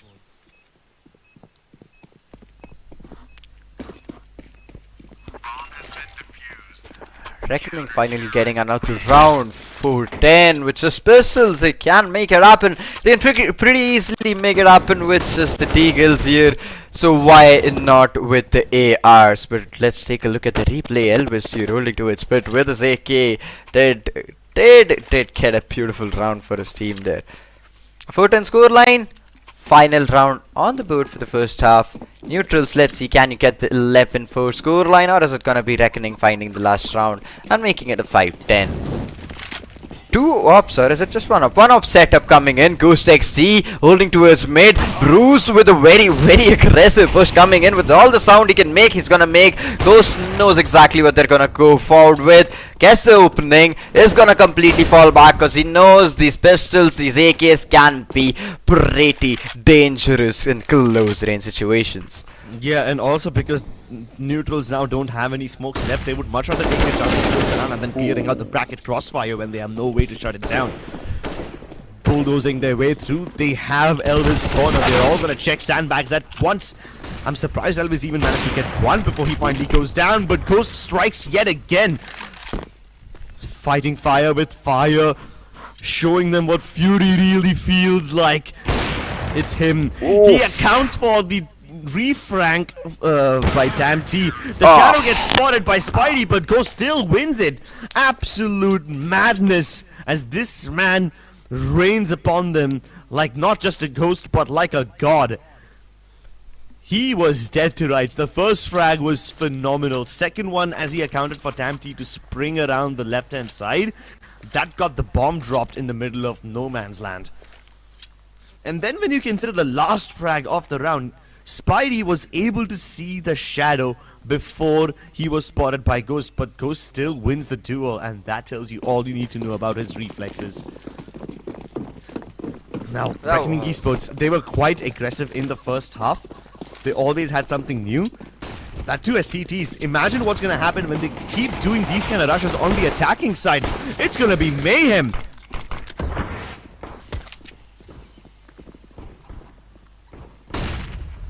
Reckoning being the aggressive team that they have been already towards that to counter-terrorist side, there's gonna be their own half. Can they make it happen? Yes, they've already gotten the entry towards the side. They're almost gonna get the plant down as well. Man advantage is definitely not in. Down to a 2v2 situation. Suraj is in a bit of a cornered position there, but no, temper coming in at the right time is gonna get both the frags. Absolutely beautiful cover coming in from Reckoning. 6-10 scoreline. Neutrals, even though at one point they did think that they had the round, but no, it was Reckoning who's gonna come out in the end. Good start in the second half. If they keep up this performance, they definitely are gonna get the lead once again back to them. A 6-10 scoreline. They have the economy going in for them. Once again, let's see what kind of a push can we see from them. Is it gonna be another aggressive push coming in towards maybe A, or might they just go forward with the default execute this round?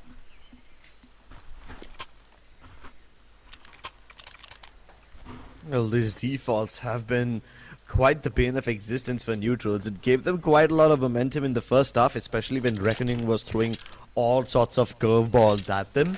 But now that Reckoning are on the T side, this is where the curveballs really fit into the picture. An aggressive CT team like them can be difficult to predict, almost impossible to counter now that the sides have been switched. But neutrals, they have no choice but to fight fire with fire. If they're gonna keep holding on to their defaults, then Reckoning will most likely be able to overwhelm them with superior numbers, because Reckoning always stick together. So it's hard to deal with them as a bunch, but if you know where they're coming, it is easy to set up traps as well. It's a classic battle of brain versus brawn, or in this case rather, rotations versus the number of people you face at one given time. Reckoning bringing in the reins of terror, bringing in all the forces together as they consolidate and conquer each area as a single unit. Creeping up mid slowly, it's Wolvie leading the charge. He's already breached the boiler room areas and he finds nobody towards arches. It's not like he needs anything. Damn T was going aggro towards the bottom of apps and he did not bother checking both the sides, so he gets a bullet in the back of his temple. What did the rest of the team get? Will neutrals even venture further? They know that Reckoning have already taken this boiler control. Brackets soon as well. And it's as easy as taking candy from a kid. Reckoning face absolutely no resistance. Just one person died, and that was Suraj. Bruce managed to get a nice shot from the 5-7, but other than that, Reckoning face absolutely no danger. Reckoning do seem pretty strong towards their side here. They're not facing any problems whatsoever. Whatever strat they do decide to take on, they still are getting the rounds. They are just getting rounds one after the other. Okay, another Rico round coming in for the CTs. Neutrals, they need to do something right about now. Reckoning isn't gonna stop even for a bit. They're once again gonna maybe push towards the A-abs there, and yes, it's gonna be Wolvie finding the frag. Damn, with the Zeus is gonna get the trade in. Brutal way to get the trade though, but a really good frag coming in. Yeah, that's such a salty way to trade someone out. Sheesh, I would be frustrated if something like that happened to me. Yeah, but the real frustration might just come through now as Spidey's holding the elevation and Ancient's ready to swing alongside him. A counter smoke's been thrown to keep Reckoning at bay for the moment, but I don't think Reckoning need to respect the smoke. They were gonna fall back regardless. Gives them enough time to regroup, and they have enough time to go somewhere else as well. Now their rotations are perfect. As they move towards the A side, it's only Tam T who stands in retaliation. And I'm sure with an AK, he's more than up for the task, but he's barely got any HP. If Elvis doesn't check this, it could be a blunder, but okay, only for the first frag. First frag was good. Reckoning Esports countering the CTs just like it's nothing. Spicer, can he find one? Yes, he's gonna get off angle right there. Now to 1v2. Needs to clear pits, then go on to the side, get the frag there, then stick the defuse. Suraj holding a really good cross, gets the frag, gets the AK, and secures the round for them. Neat and score line. Neutrals, even though they are getting some good trades, the trades are not working out for them that great. Reckoning on the other hand, beautiful executes, completely unshattered here towards the terrorist side. It's just unstoppable. Yeah, they seem to be unstoppable for now, don't they?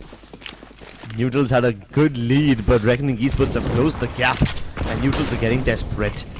And what happens when you get desperate? Yeah, what happens when you get desperate? You get the double op online. Let's see what it does.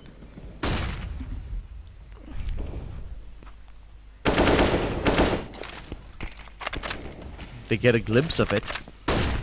Tam T takes first blood with the op. Oh, and look at the aggro push coming in for the CTs towards mid. Elvis does account for it, but does he know that there's yet another op present in that region? They've already accounted for Tam T, so they know that there's gonna be one opper ready to swing close. But what about the other one? Do they know that Spidey is also present towards B? They might try to avoid him, but now that the opper's dead, they're gonna continue going towards the A side. Bruce, he's got no backup. Ancient is rotating, but he was gonna be too late by the time he arrives. It's up to Bruce to somehow stay alive, if not at least stop them. Ghost going for a flank towards Archers. This could be great. Ancient hasn't seen him. Ooh, is he gonna get knifed? Nope. Almost. Ghost had the opportunity, he didn't go for it. Bruce still in sight, anchoring the position, is gonna get the first frag. Both players know where he is. Good for the second one as well. This just could be the round coming in for neutrals there. Yeah, and we've seen it these all the way as well. Yeah, and these 1v1s can be so treacherous, especially in a map like Inferno. There's like a million angles you gotta clear, man. It's so difficult for the CTs to make it work. Yeah, that too with an op. It's just like playing game on hard mode, and then you decide to bring in the expert difficulty. He's cleared out the graveyard, cleared out pit as well. Where's his enemy? Now he starts to think whether he could be towards boiler. Decides to go for a fake push. Never mind, there you have it. He didn't leave the defuse even though he heard the footsteps from Ghost. He just didn't check the side. If only he had done that, maybe he could have gotten the round as well, but a really good coming from neutrals there.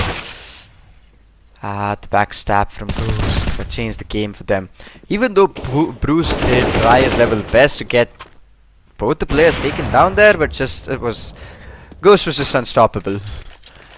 9-10 coming on the board last. This is gonna be most probably the tiebreaker round coming in for Reckoning. Neutral, on the other hand, they don't have an economy. This just could be the 10-on-10 scoreline we've been looking for. The comeback that we've been expecting. Reckoning showing their true colors once they've entered the terrorist side.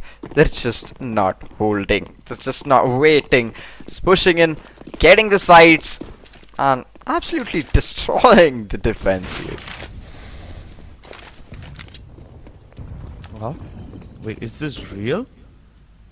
A second mid default by Reckoning? Is this actually happening? Wow, the default pays off.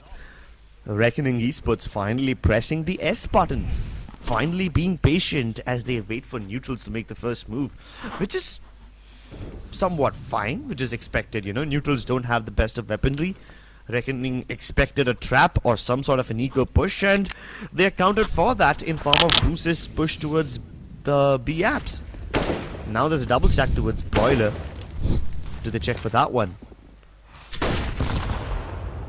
Knocking on the doors of B, it's Spidey who eats a nade right on his top of his head, right on the top of his head, just half his HP shaven off like that. Yeah, as a boost, this could be a good crossfire for them. But still, in the end, it's just pistols coming in. 5-7 isn't gonna be of much use. 4 players already moved into its banana. They're waiting for the time to maybe hit 0-30. Chess slowly pushing in, gets the frag. Still not gonna look out for the boost there. Spidey good for 1. Gets instantly traded down. Tempo gets the frag in. Stamps and Spicy are surviving. Both players with some sort of a weapon there. It's a Nekev as well. I don't think so that's gonna be of any use at this situation. But let's see, can attempt to make something happen at this point. Macton as well.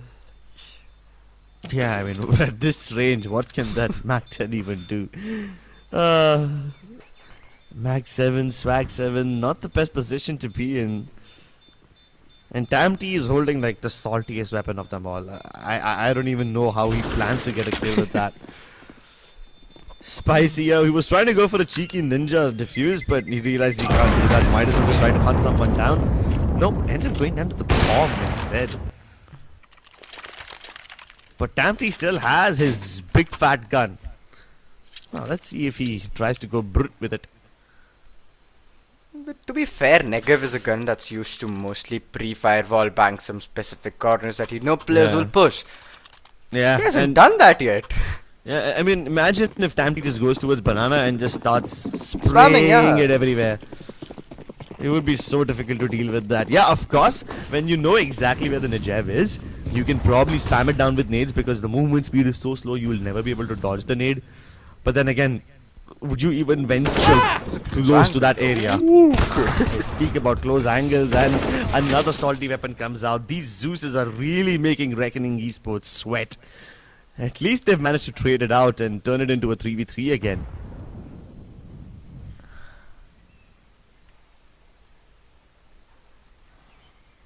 Spidey has a really cheeky angle there. Yeah. But then again, this is a very expected angle, you know. One Yeah, towards but, coffin. It's an op there. That could make all the difference. No, but he's gonna get smoked off and forced to fall back. Yeah. The best that he can do right now is regroup with his teammates and hope to go for a retake immediately. But Spidey, he makes the hero play, gets the kill onto Suraj, and this is exactly what they were waiting for. Now, Reckoning will not be able to plant unless they manage to get one more kill. Bomb dropped in no man's land, difficult to recover, but Elvis makes the impossible possible. Surviving on the last leg. Very little HP, and Tamty finally kills him. Neutrals win their first round of the second half. To weren't ready to give in the tiebreaker yet. They weren't ready to let Reckoning get the lead. They just weren't. And they didn't. That's a really, really good round coming in for neutrals. If they would have lost that, it would finally be the lead, the comeback that Reckoning was looking for so desperately. Unfortunately, that's just not the round that they would have gotten. Once again, it's gonna be a full buy coming in for the terrorists. On the side, we can see just one for Mars in the hands of Ancient there. No ops coming in. Damn. Ooh, once again finds the first blood.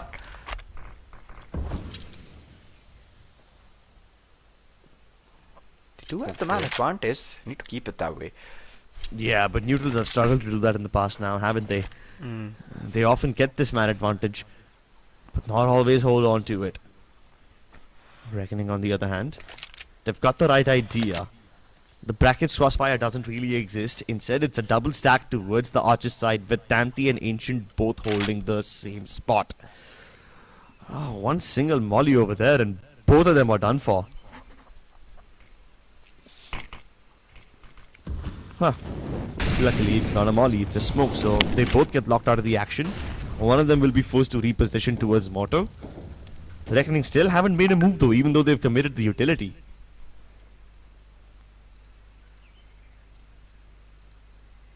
I don't like this. I don't like this one bit. Smoke's about to fade. Ancient spots them. And yet another one. This bomb is down on the ground. Upgrades the weapon and it's done and dusted. The rest of Reckoning have no chance of a recovery. How do a 2v5 situation? Neutrals, they did really play the situation off pretty damn good. Temper and Elvis just holding. I don't think so they can go forward with anything, to be fair. They have the bomb dropped. And it's a pretty strong crossfire setup. They can't get the bomb back. They can't retrieve it. It's gonna be a difficult situation. They just have to save now.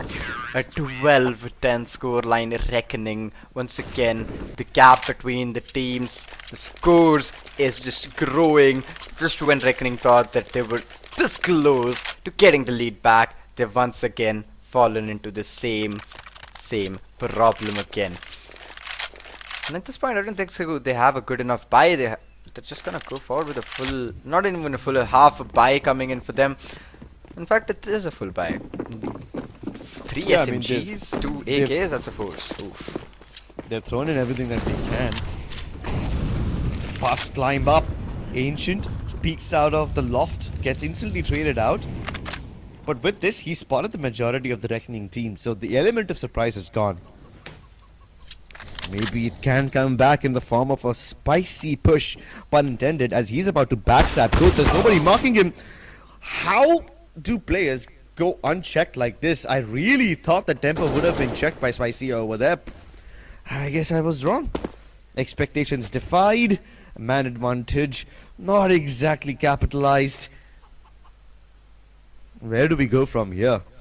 Reckoning all the time in the world. Plenty of utility to work with as well. Neutrals have 3 smokes and a nade, so yes, there can be some delaying attempts, but damn, T is just running down Banana, running straight to his death.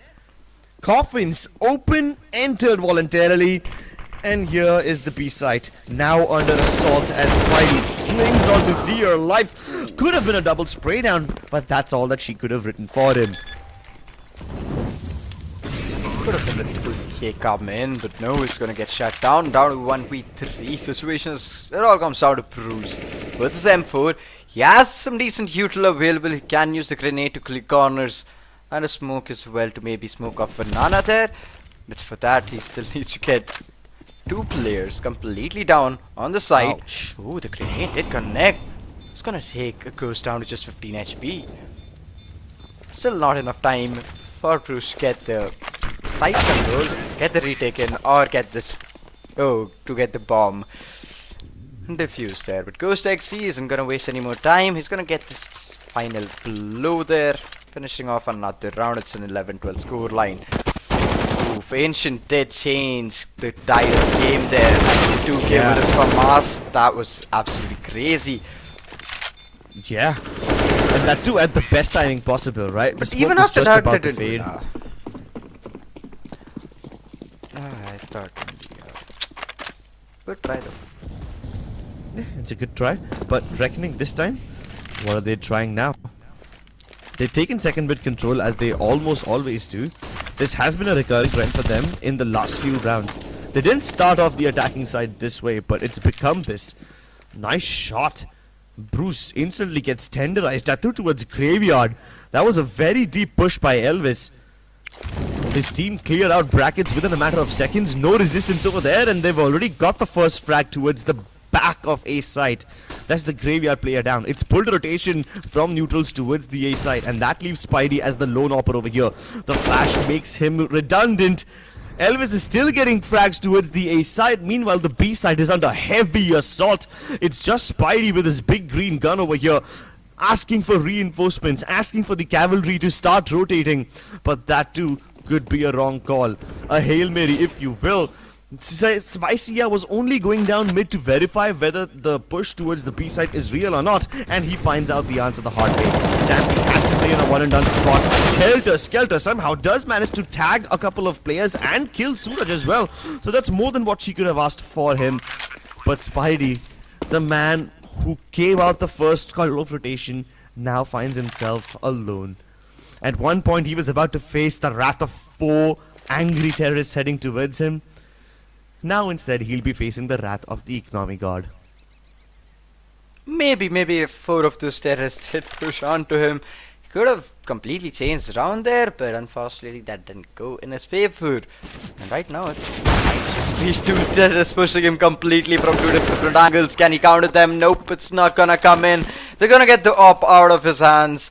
The save is unfortunately not gonna be happening this round.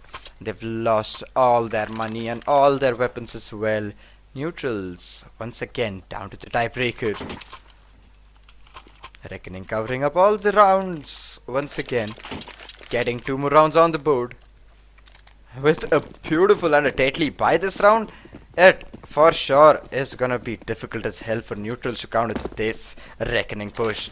But what exactly are they going for? Are they going forward with? Another aggressive push here? Nope, it's gonna be a slow hold towards the spawn. That's gonna come in for him. First frag coming in. That aggressive positioning by Tamt is gonna get him punished. Elvish with another molly. It's gonna clear some angles towards A apps there. Spicia is gonna push in. Maybe he finds temper. Maybe this crossfire takes them completely by surprise. Yeah, I think this crossfire will probably be expected by the members of Reckoning. And even if they don't, they have the information, right? They've already spotted 1 player towards Boiler. Bruce. Bruce loses his life to Volvi. They know that Spidey is over here as well. So it just stands to reason that the remaining would be towards Banana. And now they've already spotted them. Fight's already going down. And Reckoning Esports, yeah, there you have it. Finally take the lead after what seems to be an eternity. 24 rounds, 25 rounds now. But finally they've done it. That's what matters. That's what counts. Let's see, can they keep this pace going on for them? Can they keep this momentum coming in for them? Because neutrals, they for sure as hell aren't gonna stand back and just keep looking at this keep letting this go out of their hand. 1 round, neutrals have a bye. They could pretty easily get the tie in again. And let's see where they take it from there. With a beautiful buy for the terrorists, they have an AWP there in their end. CTs would have needed that as well. Spidey could go forward with an AWP buy. Tamt has no money. Just a deagle in his hand. Ooh. Speaking of the money situation, it's so crucial for a team like neutrals to have this loss bonus. They've lost several rounds in a row, and because of that exactly, they're able to afford these weapons. If they win 1 more round and then lose another one immediately after that, they will be back to a 3-pointer loss bonus. Not the best kind of situation you find yourself in. This time Reckoning, on the other hand, have gone for a very different approach. They're still holding passively towards the bottom of mid, which gives Ghost this damn good frag onto Tam T, but they have a very aggressive front end on Banana as they've already taken control of the area up towards Gar. Spicy, yeah? Looking to re-engage, hoping to re-grab this area, re-grab this land. But Reckoning Esports are just gonna push them back with utility. Meanwhile, neutrals now have to spread their defenses. 2 on A, 2 on B. Not an ideal split.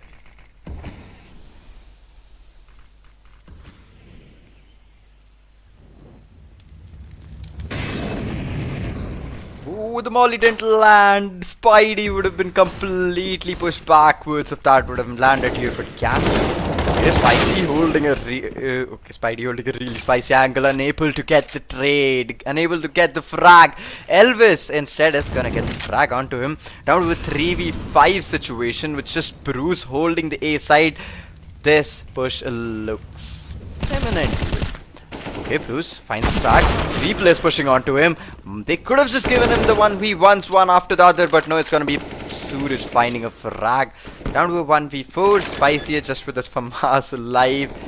Reckoning. There seems to be another round coming in for Reckoning here. Spicy gets spotted and taken down. Absolutely gets destroyed there. 14-12 scoreline. Neutrals are a bit In a bit? No, buddy, they're in a lot of trouble. They are, yeah. Reckoning have made a massive comeback so far, and all of this on just the basis of varying their pace every now and then. Whether it's those blitzkrieg charges towards Banana, whether it's the aggressive top-mid assault, or whether it's the top-mid assault followed by a sudden change in the pace where they drop it. Damn T, on the other hand, has been pushing down mid almost every time for the last 3 rounds, and he's almost never managed to find success. This time at least Ghost goes down on the back of it, so it's still a 4v4. But then again, in a 4v4 like this, the situation favors the T's more. They can always group up and hit one of these sides. Meanwhile, the CTs have to spread their defenses thin, like they have in this case. You've got Bruce holding apps. No trade potential between him and anyone else. Yes, Ancient and Spidey can help each other, but that isn't exactly the best crossfire in the world. Yeah, and that crossfire becomes so much harder to hold now that apartment's control is lost. The best that neutrals can hope for right now is that they stay in the site, and hopefully Spidey plays off of his teammate well enough. There's the rotation coming in from Spicy from Arches as well. Nobody else from Reckoning looking to take Arches. All the cities now stationed towards either Moto or the surrounding regions. And Reckoning know exactly what's going on. They're hightailed towards the B side. Spicy, on the other hand, will regroup over here, hoping to stop the push by himself. A tiny gap in the smoke, and he punishes them! Double! Elvis can't re-see him! Are you serious? This cannot be happening! Spicy here walks away with a triple. All on the back of one missed smoke gap. Yes, of course, Woldy can isolate these frags. Yes, of course, he can go for the blunt. But then again, it shouldn't have come down to this. This should have been a done and dusted round. And it is. For a neutral still. He sees things through the smokes, and that opens up all the possibilities. One small smoke changing the game for Reckoning. That was something even I didn't see coming in, but Spicy are completely destroying all these players. Elvis did try to get the peek in, but unfortunately that was just not the angle he should have peeked in from. Ancient finishing off the round with a beautiful Deagle 1k as well. Yeah, I mean, the first 2 frags that Spicy was able to get, understandable. But the fact that the third guy also isn't able to see him, that is just absurd. And now you know why Reckoning Esports get super mad when they lose absurd rounds like this. Temper is angry, living up to his name. And you know what happens when he throws a temper tantrum. He throws his opponents right out of the window, making them kiss the floor, seal the deal as Bruce, blind as a bat, still looking to finish off his opponent before he gets shot in the head by Wolby. Reckoning Esports, they were trailing 10-5 and now they are leading 15-13. Oh, how the tables have turned.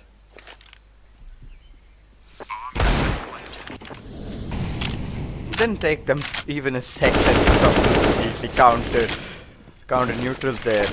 They did lose a round that they almost had certainly won there, but Okay, instantly coming back there with a 15-13 scoreline. This is gonna be the match point for Team Reckoning. On the other side, neutrals, they don't have a good buy.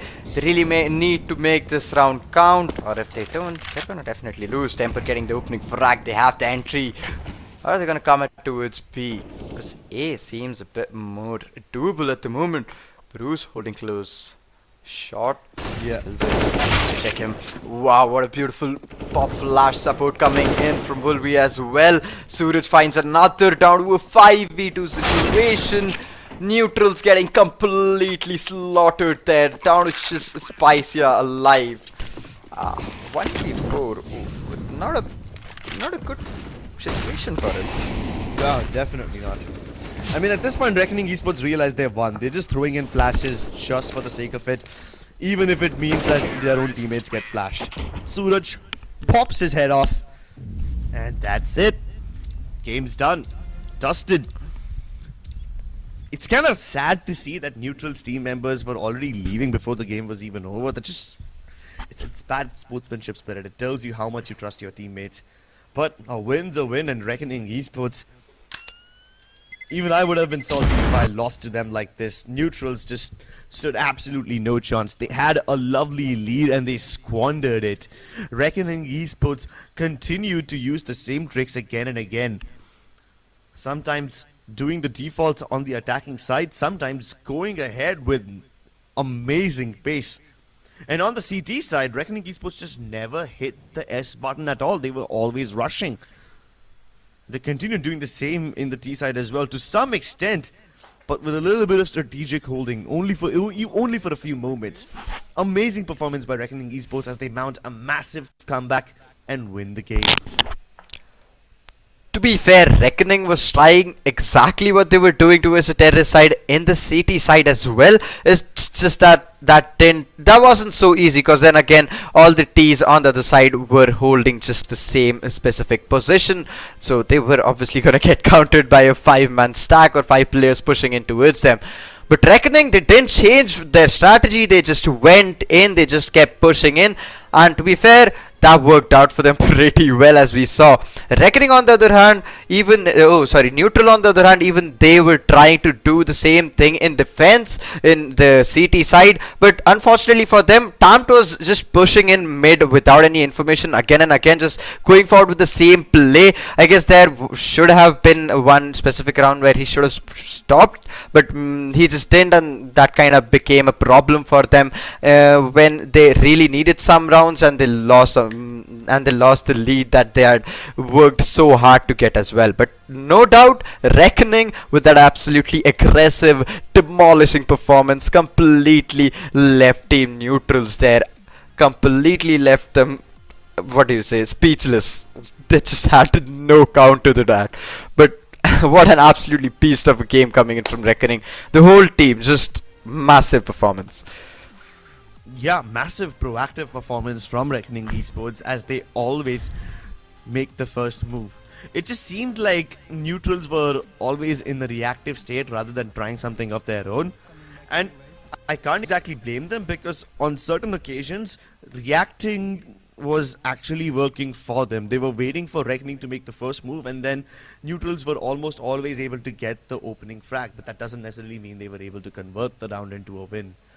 And sure, it worked for them a couple of times, and they thought that they would be able to replicate this success, but Reckoning Esports was just a bit too dynamic, and they changed up their approach a little too often. The overall philosophy of their attack remains the same. They have to play as aggressively as possible and gather map control, but the subtle nuances, they make a world of difference. Like, for example, when we saw Reckoning Esports play Banana on the CT side, they would dump a bunch of utility and then rush in. On the T side, that wasn't really the case. Sometimes they would bombard the top of Banana, let's say the car and the sandbags region, with mollies and flashes. Sometimes they would do none of that and just make contact plays. So, because they are changing the amount of utility they use on Banana every single time, it kind of makes Team Neutrals question whether this is a real attempt of taking Banana or not. And then again, even after they get the Banana control, they would leave one player over there, go back to the bottom of mid, and then go back to the top of mid as well. So they would then try to play on both these areas at once, just getting all the information. But here's some other crucial information that you guys need. If you can scan this code, you're going to be redirected to a site where you can get some amazing WD Black products. And guess what? If you get the particular products from those particular vendors, you will get a couple of cashback vouchers as well from a digital payment method. And yeah, those vouchers are really useful. So go ahead and scan this code if you are in the mood to do so. I'm sure you won't be disappointed.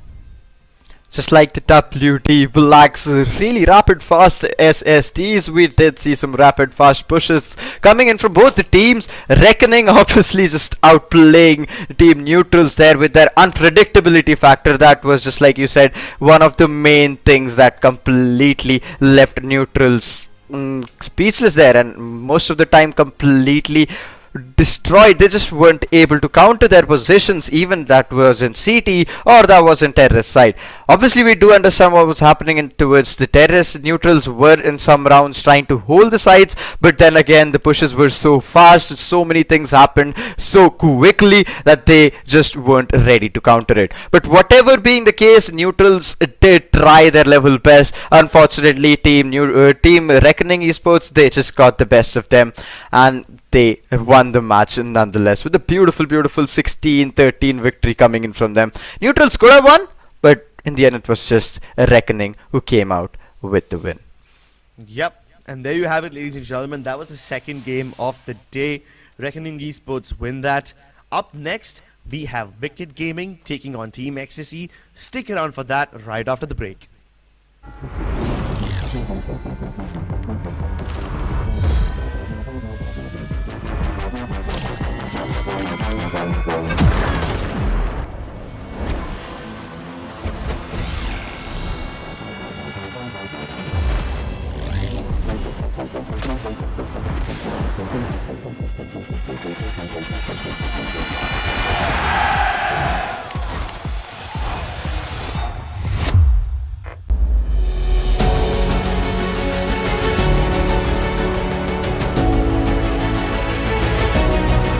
Here, 26 से 28 point चाहिए था. I am waiting. Points calculation. Secures the round and he secures the victory.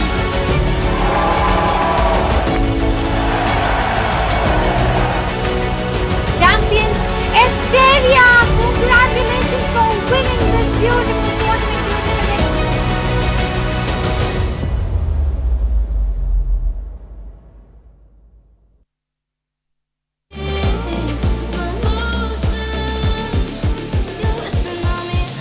Drop in the ocean.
levitation was disconnecting from the source within.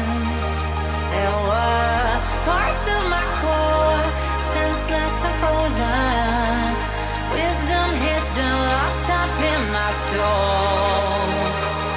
Oh, now it's the time to realign, reconnecting my foundation, reunite. Oh, I'm digging, got my feet on solid ground. No more levitation.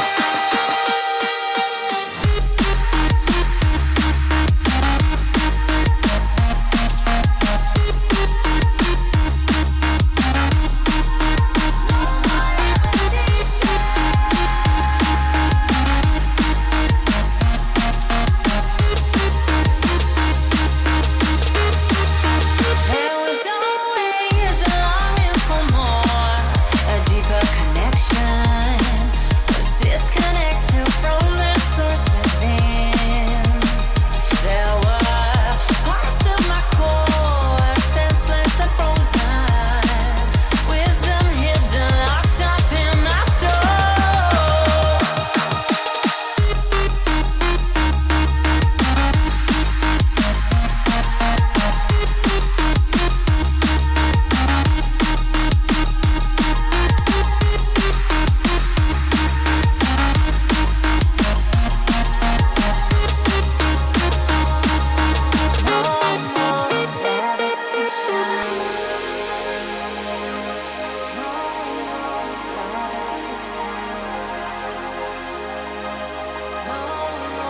No more levitation. No more levitation. No more levitation.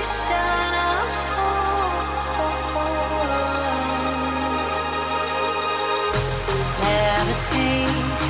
No more levitation. Levitate.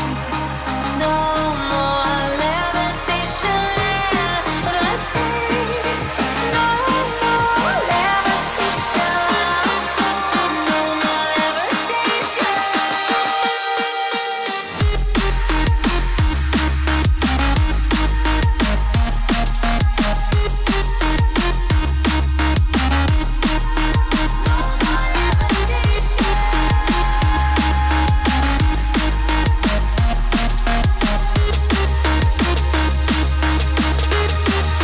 There was always a longing for more, a deeper connection was disconnected from the source within. There were parts of my core, senseless and frozen, wisdom hidden, locked up in my soul.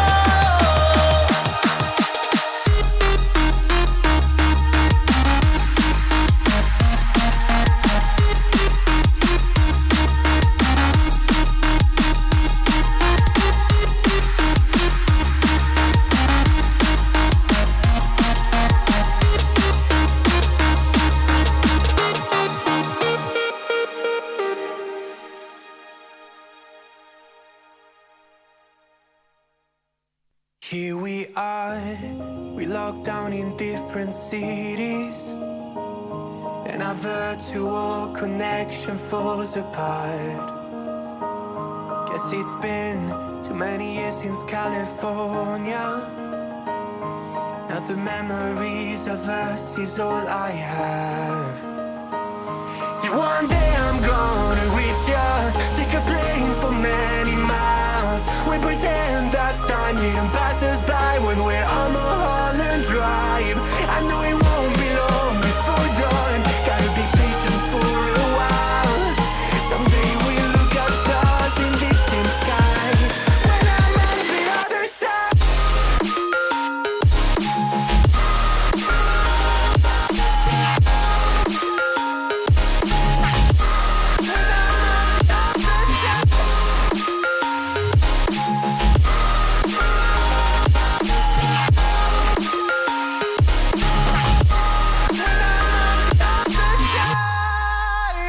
Take me back to the life that we once knew.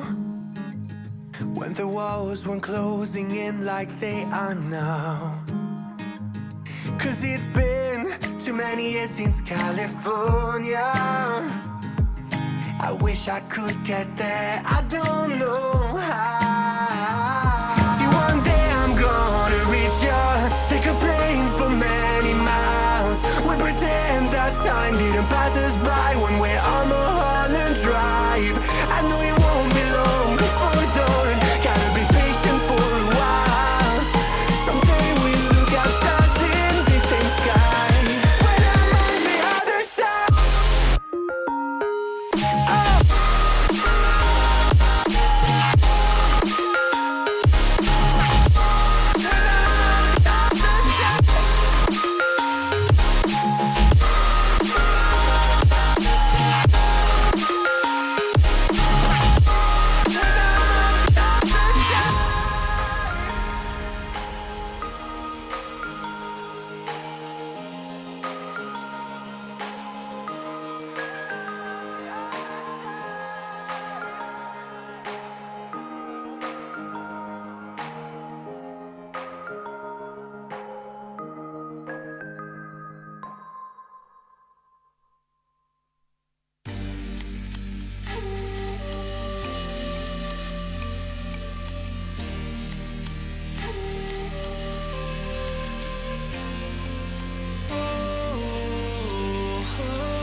You are my lucky charm.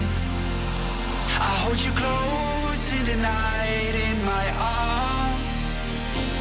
And when we open our eyes, my worries fade away.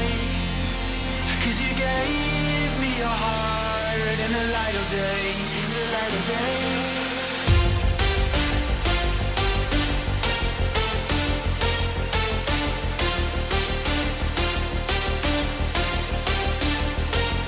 And when we open our eyes, my worries fade away. 'Cause you gave me your heart in the light of day, in the light of day.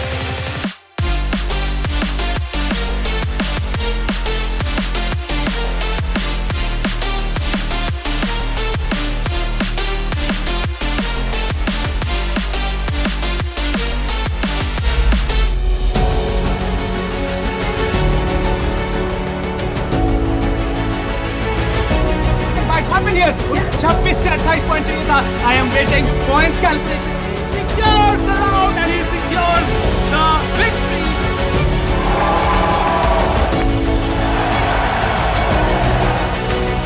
Champion Esteria, congratulations for winning this beautiful tournament.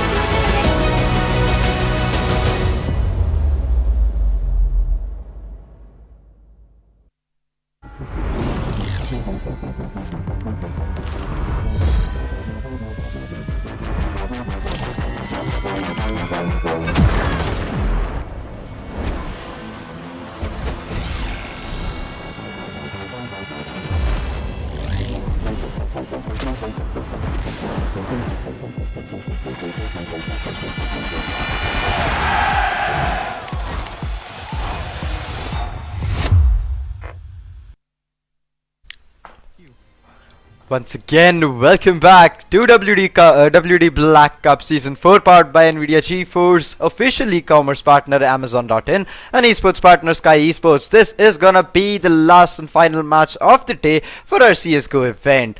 With me, it's gonna be Crips, and my name is Spycast, and we'll be your casters for the last match as well. Let's take a look at the map veto in a while, but let's talk about the matchup for a moment here. Crips, can you take us through this? Can we? So we have Wicked Gaming now, who's going to be taking on Team Ecstasy. In my opinion, this could be the most exciting game of the day. For those of you who remember what Wicked Gaming was able to establish last time around, you will realize that this is a bunch of very familiar names. McGill's, Defaulter, and all his other friends have been around the CSGO scene, and it's not like they've just stuck to CSGO. They also did flirt with the idea of Valorant for a bit. They did compete in the tier 2 scene over there as well. So these guys are multi-talented that way.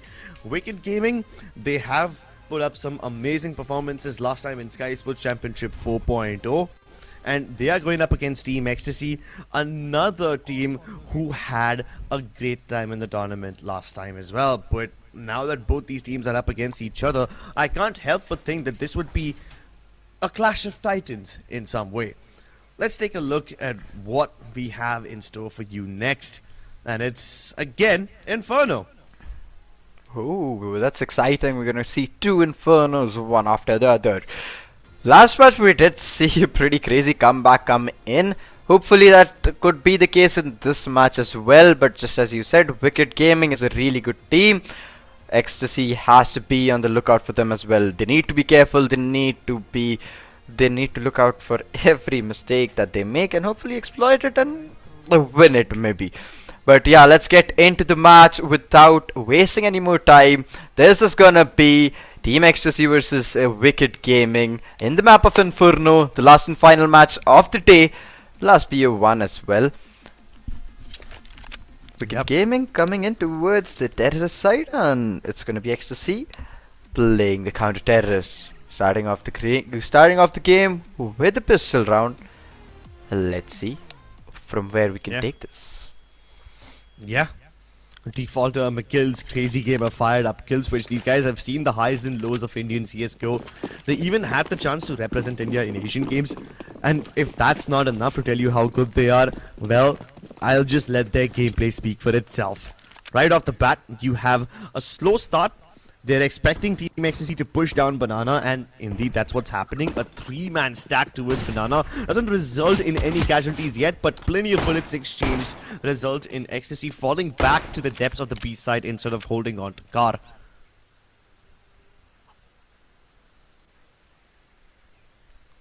Okay, it's gonna be a slow start coming in. That's not what we've been seeing in the past 2 games, but okay. This is a bit of a change of pace coming in for both the teams. Chernasty with the beautiful boost. Hopefully he gets checked. Fired up has already made his way towards Archers here, and there's no one to check him. Exactly. And if he's able to strike from the shadows when the time is right, it will be amazing. There's two people on flower pot, and they're both watching this area, but they're about to get backstabbed by Fired Up. And this needs to come through quickly. Oh, first one gone down. We can check the second one though. Ah, there it is. Well, at least the bomb is recovered. A little casualty here and there results in Defaulter going down. But hey, Fired Up did his job well, and even though Yellow Flash takes him out, there's not much that Yellow Flash can do. Unless he can channel the inner Minato Namikaze, there's not much that he will be able to accomplish. They all peek him at the same time, and whether you're the Yellow Flash or whether you're just another Naruto villain, you are gonna get squashed. Small hole in their setup there.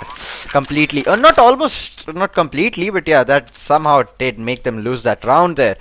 But this is a replay for the last game. Okay, Wicked Gaming coming in with a full force buy there. They don't have much money left. Crazy Gamer is gonna save. That's a weird setup coming in. Just one USP in Crazy Gamer's hand.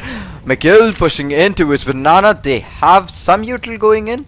Barrels, no one's gonna be holding that position. It's just two USPs holding towards B side. If they do go forward with a fast push, maybe they could get the entry towards the side pretty easily. BC holding with a Zeus pretty close to A apps. Hunter as well is gonna be holding the same situation. Oh, it's gonna unfortunately miss the Zeus shot.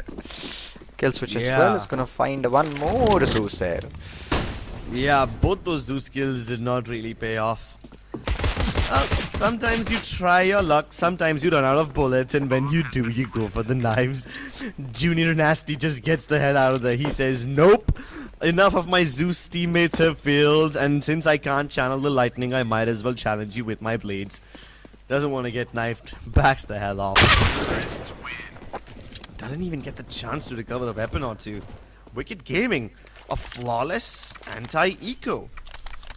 We see quite few of these days, don't we? I mean, in every anti-eco that we have seen in the matches so far, it just seems like there's gonna be some casualties regardless, and some weapons will be lost. Wicked Gaming, on the other hand, don't lose any momentum from the pistol, nor they lose any weapon from the anti-eco. We've seen so many teams like win pistol, but then they lose the one after it. So it's kind of a economical nightmare for every game, at least for the first few rounds. This time there's a clear lead, clear winner, and a clear gambler in the form of JR Nasty. He's picked up the glass cannon op. Let's see how much he can accomplish with it. Ooh, Crazy Gaming. Ooh, he did wait out that position pretty nicely though. Fired up, pushing out of apps. It's not gonna find anyone. There are still two CTs holding towards A, one guy holding towards Pet. Beastie is on the side. He has a decent boost there. Maybe he's not gonna get checked. Kill switch as well. He needs to clear pits. If he doesn't do that, this could be a catastrophic failure for their attack. Crazy Gamer pushing in shot. He's gonna use a lot of util there. Hopefully that gets the player out of that corner. Ooh, yellow flash. Finds frag. Crossfire is just so damn strong. Wicked Gaming finally cleared it up though. It's McGills and Fired Up who are just turning the heat up. Stark, he's gonna need the entire arsenal of Tony Stark if he wants to win this round, and I don't think he's got the Iron Man suits at his disposal. The suit is closed. Taylor's off of duty, and Wicked Gaming, they write their success story 3 times in a row. JR Nasty have the op, which now lies in the hands of Fired Up. That's a nice gift he picked up for himself.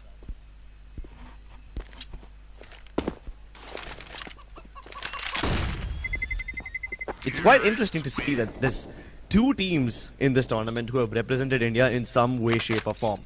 Obviously the number 1 is Team Wolf, and even though Ritz is the only player in Team Wolf who actually was a part of the original roster that represented India in ESL Cologne 2014, at least there's still some sort of an old relic in the team. A man from the olden days of CS who shows us what it's supposed to be like to be a part of the best.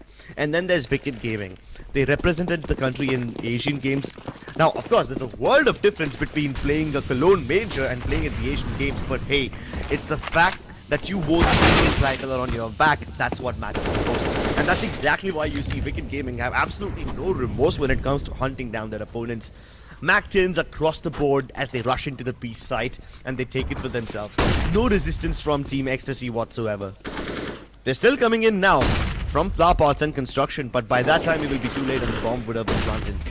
Beastie looking to make a smoke play. Everyone is throws in a flash and it would have been the perfect setup, but he misses. It takes a bit too long. Should have gotten the first frag at least there. Wicked Gaming holding a good corner. Kill switch isn't gonna go check there. One more player getting shut down. It's just gonna be Thunder alive. Defaulter trying to chase him down with his AK. I don't think so. This guy. Ooh, Thunder! Ooh, Thunder! Ooh, those are some 2 crazy frags coming in. Crispy headshots as well. We'll get him those 2 exit frags, but that won't be of any use as such. But it is finally a full buy coming in for Team Ecstasy here. Can we spot an AWP? Yes, it's gonna be Nasty with an AWP. Would you be making a difference with the gun? If it is set up at a good angle, he could pretty easily make a huge difference for their defense there. It was posted up on a good angle before as well, but the main difference was that he did not have armor at that time. Now he does. Better buy then. Yeah, at least he won't get aim punched when he gets hit with a stray bullet through the walls. And I mean, there's gonna be quite a lot of those bullets like that. Fired Up being cut off from his team. He tried to avoid the money, ended up going ahead instead of backwards, straight into the crosshairs of Stark. Now that's an op available over there for the side of Team Ecstasy if they wish to retrieve it, but they won't be given the opportunity to do so. Wicked Gaming avoid death narrowly. That was a lovely flash thrown in, but Ecstasy cannot get another kill on the back of it. Hey, they don't need to. They still got the man advantage, so far so good. All they need to do is hold their ground. Still just 2 players towards B. They haven't yet rotated. Even they haven't sent 1 player back. Junior Nasty still holding towards Arches there. He's not gonna let go of mid that easily. Needs to get the frag, and just after he gets any frag from here, is he gonna move? Crazy Gamer holding towards mid. The smoke is gonna make Nasty fall back a bit. Beastie once again holding the same boosted position. But Wicked Gaming isn't gonna budge. They still are gonna go forward with the banana push. They have the bomb. They just need to plant it.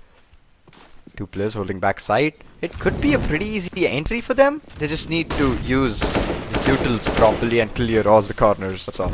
Two players back side. Defaulted. Going in. Stuck behind the smokes.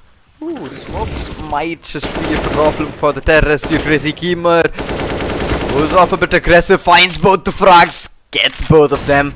Down with 2v2 situation, is completely flashed. Both of them are completely flashed. Tries to go a bit too wide there, but it's gonna get instantly shut down. Finally, first round coming in on the board for Ecstasy there. Good eco. Oh, good round coming in for them. A good first buy coming in for them.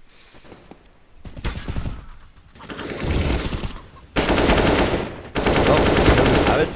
Finally a round put up on the board. It was a little labored, it was a bit difficult, but they make it work regardless. A bunch of crucial decisions and some amazing hero plays from Yellow Flash required him to step up for the team. And Wicked Gaming don't want to let this go. Team Ecstasy calling the tactical timeout almost immediately after they win this first one. And they need to get this one, because if they lose it, they're going to be back into the economic trenches. A 3-pointer loss bonus means that next round they won't be able to afford all that much. Sure, they can always get those cheaper guns, but then again, will they be able to stand against the mighty AKs of Wicked? Not exactly. Junior Nasty once again with the op. This time, he's stationing himself towards Banana quite early on. He's going to ignore the molly and still go for the shot. Oh, a risky attempt. Doesn't get rewarded for it, but at least he doesn't die. Walks away with 60 HP, so that's a win-win. He can always try again later. In fact, he's not going to try again at Banana at all. He's going to reposition himself. The first man to approach archers, and that is an important place to hold right now because it's about to be breached by Wicked. Crazy Gamer is gonna most probably flash, smoke off library there, but Nasty was still holding to its arches. Misses the first shot, should have made it count. Defaulted, fired up, pushing in towards a shot. Yellow Flash still holding towards bit. Oh, Flash has been spotted, but still fired up, is unable to get the frag onto him. Kill switch waiting outside apps, inside apps. Maybe expecting someone to push. We don't think so. We don't think anyone is gonna go in. Now, whether they go in or not is a decision they will need to make consciously. With 40 seconds on the clock, Wicked Gaming don't really have a lot of time pressure, but they go for it regardless. And kill switch, lovely frag onto Yellow Flash. Yellow Flash had his eyes open. He did not get affected by the utility thrown in from Team Wicked. So I thought he might be able to get at least one frag, but just gets out-aimed. And now that the bomb's already gone down, Ecstasy have a difficult retake ahead of them. They are giving it up already. This round belongs to Wicked. And the worst fear that I expected for Team Ecstasy has now come into fruition. They're forced to save, which means not only do they lose the max loss bonus, but also suffer the saving penalty. The only silver lining from this is the fact that they have 3 weapons, 2 of them being expensive M4s, so yeah, you can carry something forward into the next round, but if Wicked Gaming take one of these weapons away, it's a done round. You have no momentum in the next one either. That's Team Ecstasy. Making the right decisions, but not being able to make those decisions at the right time. And that is just playing half the game. Wicked Gaming punishing them in both the ways when it comes to positioning as well as timing. Ecstasy need a switch in the pace. Maybe they can take a book off of Reckoning. Maybe they can take a page out of Reckoning's book. Play hyper aggressively. If not to get frags, but at least to stop Wicked Gaming from taking the lay of the land this early in the round. No counter mollies thrown. Thunder already down to 39 HP before he can even fire a shot. And that's exactly how much damage Wicked Gaming inflict from the utility. No risk taken, yet they have half a frag. I think that's a win. And as they creep up now slowly towards apartments, it's gonna be up to Yellow Flash to somehow make this one work. Yes, technically the crossfire between him and Beastie can work, but they won't check for it. The flashes don't really affect him, and Killswitch finally gets the trade. Junior, Nark and Stark have reached this area. The cavalry has arrived, and they have dispatched the attackers back to their base, back to the lobby for the next round. Finally, it's got to be Ecstasy coming in. Completely setting back wickets entry. Yellow Flash got that opening first blood. Instantly got traded, but even after that there was a really good crossfire set up. Beastie and Nasty, just nasty and crazy kills and crossfires coming in from them. Wicked unfortunately was completely in a position that they couldn't just retaliate. Fired up, holding banana here. I don't think so anyone's gonna push. Yellow Flash has gone a bit aggressive towards A apps. Can he find someone? Defaulter with a molly. He could molly off Stark. Yes, they are gonna molly off Stark, but he has already managed to escape the position. They're still trying to enter towards A, maybe through mid. Can they find someone?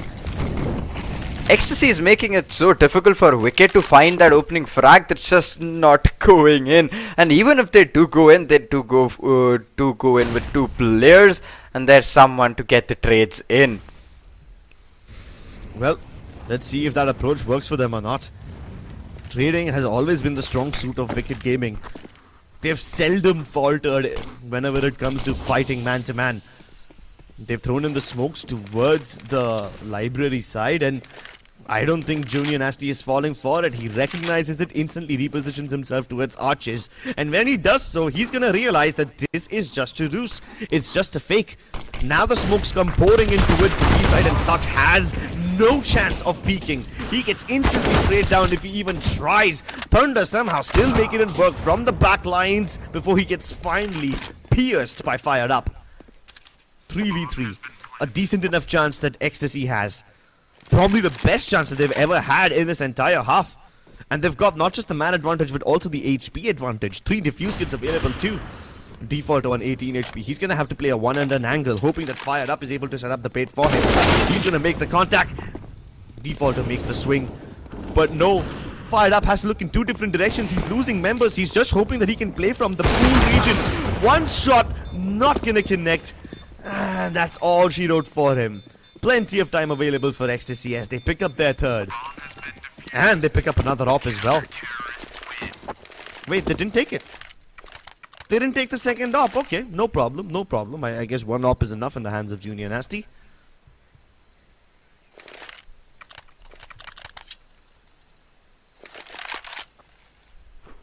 But yeah, it feels like a breath of fresh air now that Team Ecstasy are also playing it in a very disciplined fashion.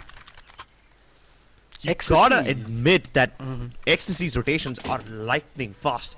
And these are 2 parallels that you can draw between Reckoning and Ecstasy. Both the teams rotate quite quickly, but Ecstasy always rotate via CT spawn and the Arches region, the more standard rotations. Whereas when it comes to Reckoning Esports, they just push down banana, hoping that they can backstab their opponents, or they push down mid, again hoping to do the same, instead of rotating like normal people. So while Ecstasy has faster rotations, if Wicked Gaming play their cards right, they can make Ecstasy over-rotate if they get into their minds deep enough. But that's a long game. 3-5 scoreline coming in. Ecstasy is holding up pretty strong at the moment. Oh, okay. That was a deadly grenade combination coming in, and it did get them the results they wanted. Got a frag, and they were able to surprise a player as well. 3 players standing. Wicked Gaming, they didn't have a good buy anyhow. Yeah, but they had plenty of nades. Ecstasy, that was a brilliant counterplay for them. Yeah, Wicked Gaming couldn't have seen that coming. No, that's the thing. He saw it coming. Just couldn't do Even anything after that, about he it. couldn't have done anything. Yeah, exactly. that's He it. saw those 3 nades sailing towards him. The first one, it hit him like a truck. And then he realized, uh-oh, I gotta get out of here. And then he sees the next 2 nades sailing towards him and he's already given up on life. He knows he's gonna die. You could see the light fade away from his eyes right there. If you played that clip in slow motion, you could feel the exact moment his heart gave up. But hey, his teammates haven't given up yet. Defaulter, McGill slowly creeping up towards Banana. Thunder knows exactly where they are. He even has the timing down to a T. So this smoke, it's gonna delay it even further. Delay them by 15 seconds, and by the time they are done, there will be like some 15-something seconds left on the clock, and Wicked Gaming will not have enough time to make a move. Even if they try to save, it's JR Nasty who's cutting off their red lines. And they are trapped over here. Destined to be buried somewhere in Banana. Or destined to fight their way out. But that seems like a very unlikely proposition. It's difficult that they push now, but yeah, to be fair, Ecstasy, as opposed to Reckoning's game, they're not at all pushing. Just look at Nasty. Yeah. He had that angle. He knew both the players were completely stuck in Banana, but he still didn't push. He was just waiting and waiting for them to get out and then maybe get the shot down. Nasty with a lot of patience. In fact, Ecstasy as a whole is the team that has a lot of patience. They're just not pushing in. Even when they know they have already won the round, they're still not pushing in. That's something I appreciate about them. Wicked Gaming on the other side are getting completely blindsided. Ecstasy getting some beautiful frags, some creative frags as well. But yeah, it's paying off for them, so why not? Oh no, they're running him down, running him to the hills. JR Nasty, surprisingly still alive, hitting some nutty shots, but he's down to 4 HP, and that's what happens when you let a bunch of Tech 9s get this close to you. There's only one person who can salvage this round, and that's gonna be Beast. He's gone undetected so far, but Yellow Flash, he uses his element of surprise and takes down Kill Switch. No trade coming through for the rest of his team. McGill's on the other hand, just decapitates JR Nasty, so that's the danger man out of the equation, but luckily for them, Beastie's still alive. Not anymore! I think I jinxed it! The moment I say it, fired up, plucks him off with his scope. McGill knows the position of Yellow Flash, he's just waiting for the scope to trade. And then it just so happens that Yellow Flash challenges him. Even Thunder goes down. Oh no, this is a disaster.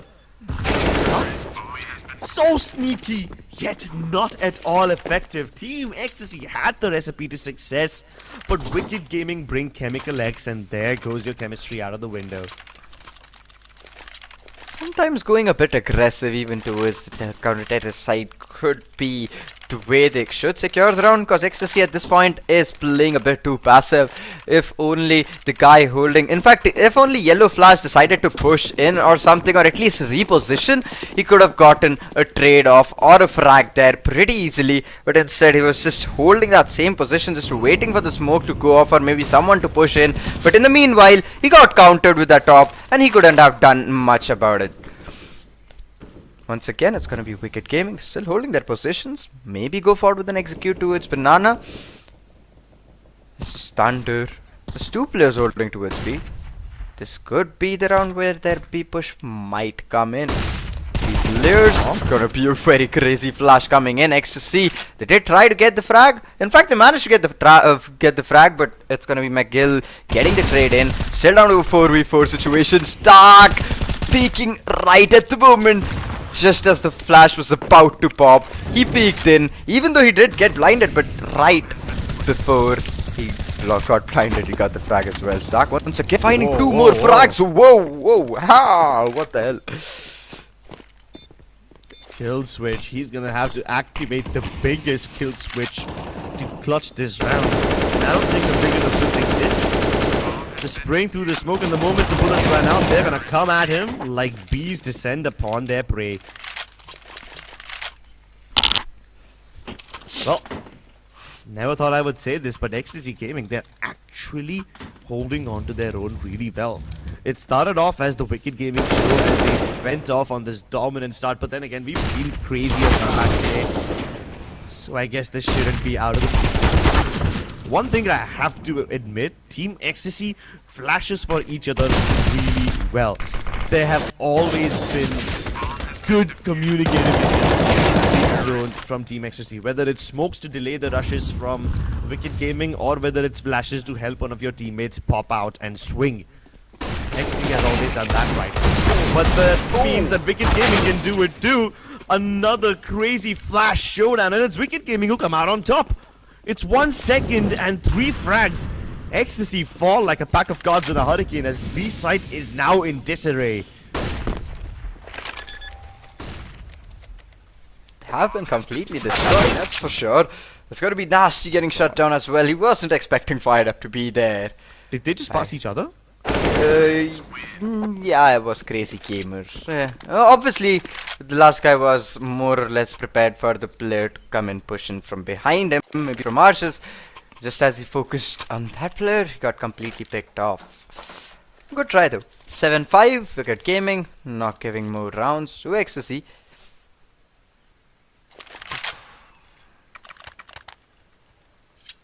Good rounds though. It's gonna be an eco round coming in, maybe. Yeah, it might be just an eco coming in for Ecstasy. They don't have a good enough economy going in for them.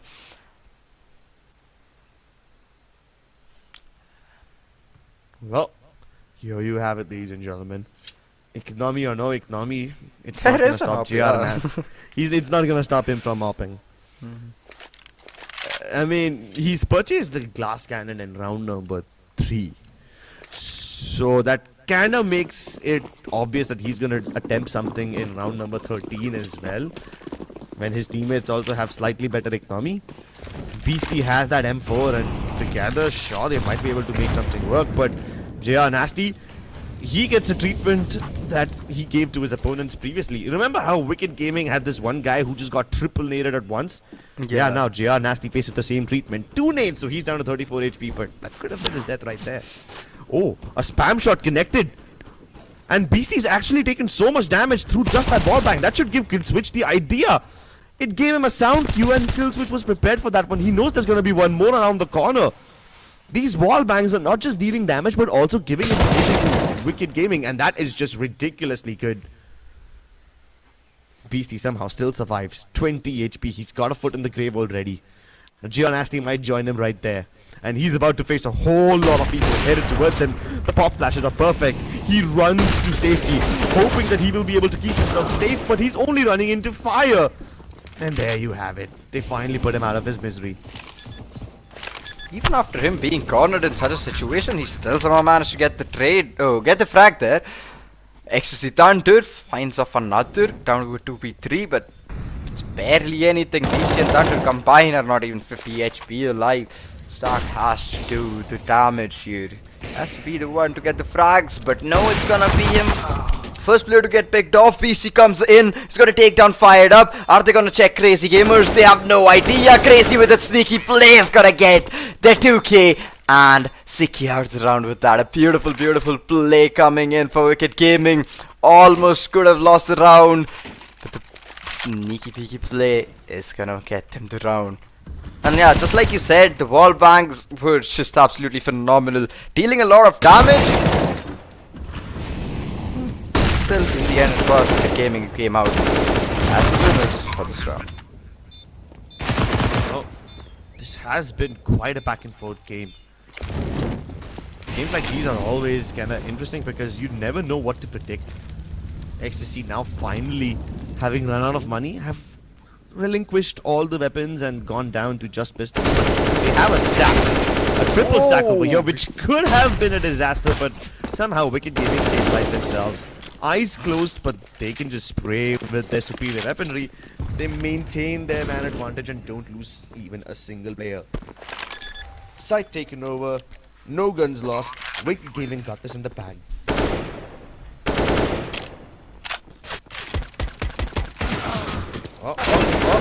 Oof. McGill finishing off the round with a 3k. Pretty easy 3k to be fair. 5-9, this is going to be the last round for this half. Ecstasy, can you make it count? Can you get a 6-9 on the board? Or is it going to be Wicked Gaming coming in with a 10-5 scoreline? Either way, this has been a really, just like you said, back and forth round and half, sorry. Wicked Gaming, even though we did see them struggling at some times, but still in the end, they're going to go forward and going to take the lead in the end for this half.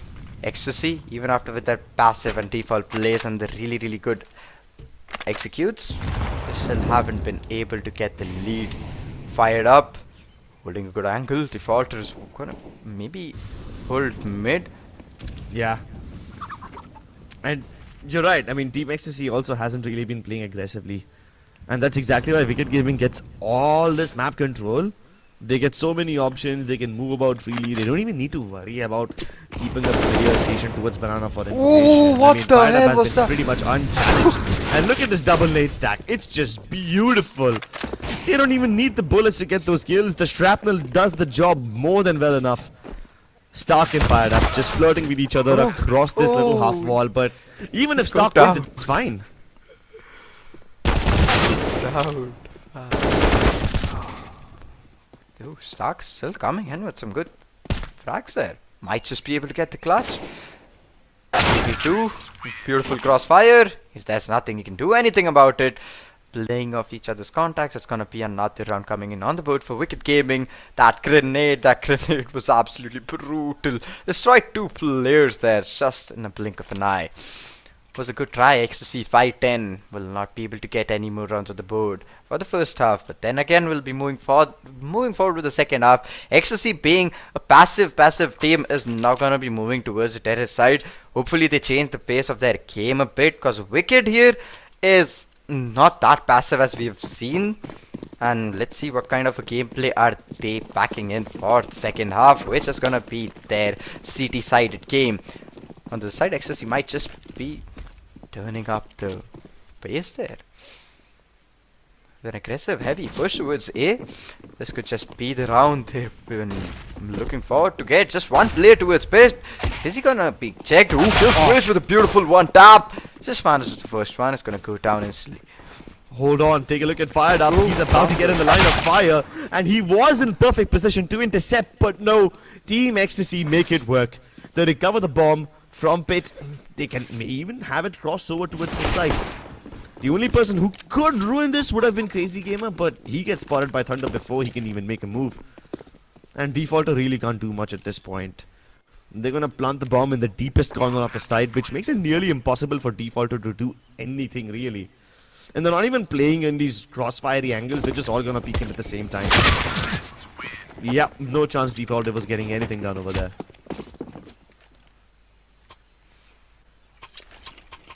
But hey, I mean, this is good, right? Team Ecstasy, they don't think too much. They don't try to gather banana information or play on mid like most teams usually do. They just stick near apartments and rush out straight up.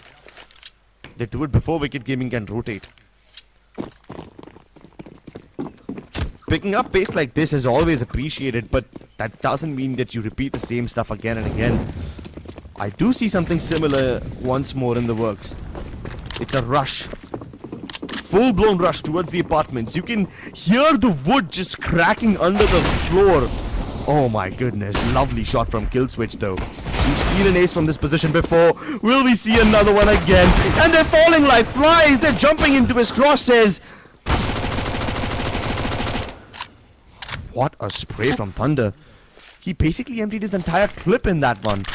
No, okay, Yeah, not the best flash, but hey, at least he's avoided the Danger Man yellow flash, so that could be good. McGill's holding his own position. I don't think Thunder will ever check this. Ever, not in a million years. Oh, no. Never mind. McGill's gave away the position, and now Thunder can go ahead and punch the digits in. Pros don't fake, and he's hoping that they don't even take him alive. 6 HP. Wait, are you serious? The Molotov does barely any take of damage? Yeah, there you have it. Finally gets burned alive.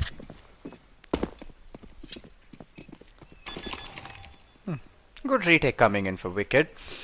Another round on the board. It's an 11-6 scoreline. Even after them losing the first round, they did go forward with the force, and it paid off. It paid off. And 11-6. Ecstasy has no money whatsoever. Maybe Thunder could get a Khalil or something. Killswitch's position was really nice, really good there. Got the first frag. Okay, that shot at him completely out in the air. Yeah, and it's not just Skillswitch who's on top of balcony to get all those frags. It's also the fact that his teammates who were in the site were blocked by a smoke, but they still decided to climb on top of the box to get the elevation and be able to look ahead of the smoke.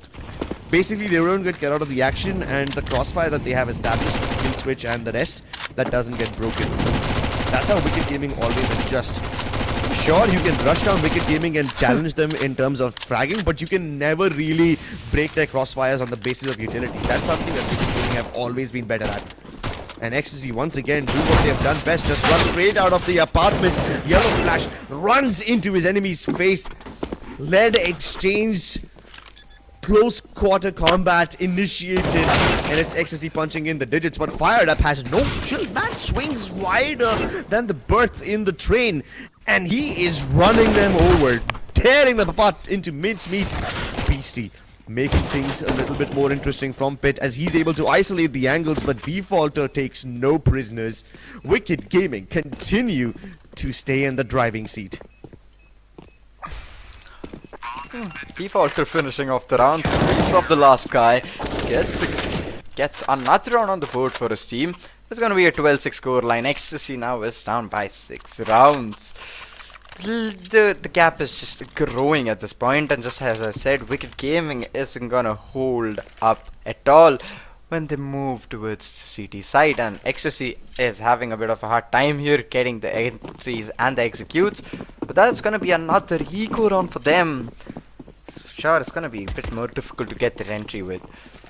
Very difficult. Everyone's pushing into its banana. There's a lot of util. Hopefully they don't push completely through it.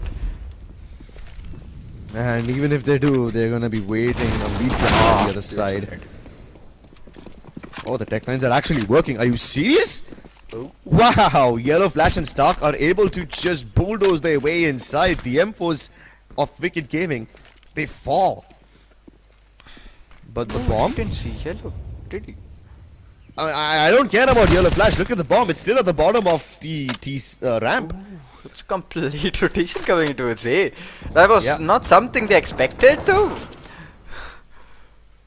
But okay, maybe the fake does work out for them. No, Wicked Gaming Fired Up is gonna slaughter Nasty as well. Just stunned it alive. He's planted the bomb. That's one thing going in for him, but he has no weapons. Oh, Hey, a Deagle is a good enough weapon, man. Come on. Eesh, okay. He manages to find the second frag as well. Can he get the third one? Can he make it happen? Nah, he's not ready for kill switch. He's not ready for this angle. And yes, it's gonna be kill switch with his M4 finishing off the round. Even though the Deagle was just an enough time. weapon. Can he not? Ah, No, he doesn't have a unfortunately. diffuse kit. That's a blunder on his part. A nice try coming in from Wicked Gaming. Ecstasy wins off the round. Yeah, and that too in eco, right? Imagine out of all the rounds that they could have won, this is the one where they find success. I mean, the nades landed directly on their feet. That one nade alone got most of them below 50 HP. And yet the pistols were able to kill every single person they found on the B side, upgraded the weapons. They would have been able to plant on the B side too, but it just so happened that the bomb was dropped towards the bottom of the spawn, and when they went to grab it, they found the A side completely empty. I mean, that round had a little bit of luck involved in it, but it takes nerves of steel to turn luck into traction and turn traction into a sizable round lead. There's still a decent amount of lead that Wicked Gaming possess, but it could slip away very quickly, especially when Yellow Flash is popping off like this.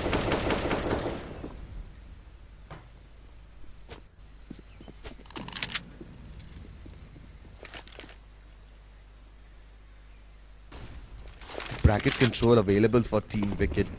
They've thrown down the smokes, but they're audibly falling back. This is a bait. It's perfect. Killswitch thought that they were falling back, but Yellow Flash was still present, and Killswitch turns his back at the worst possible time.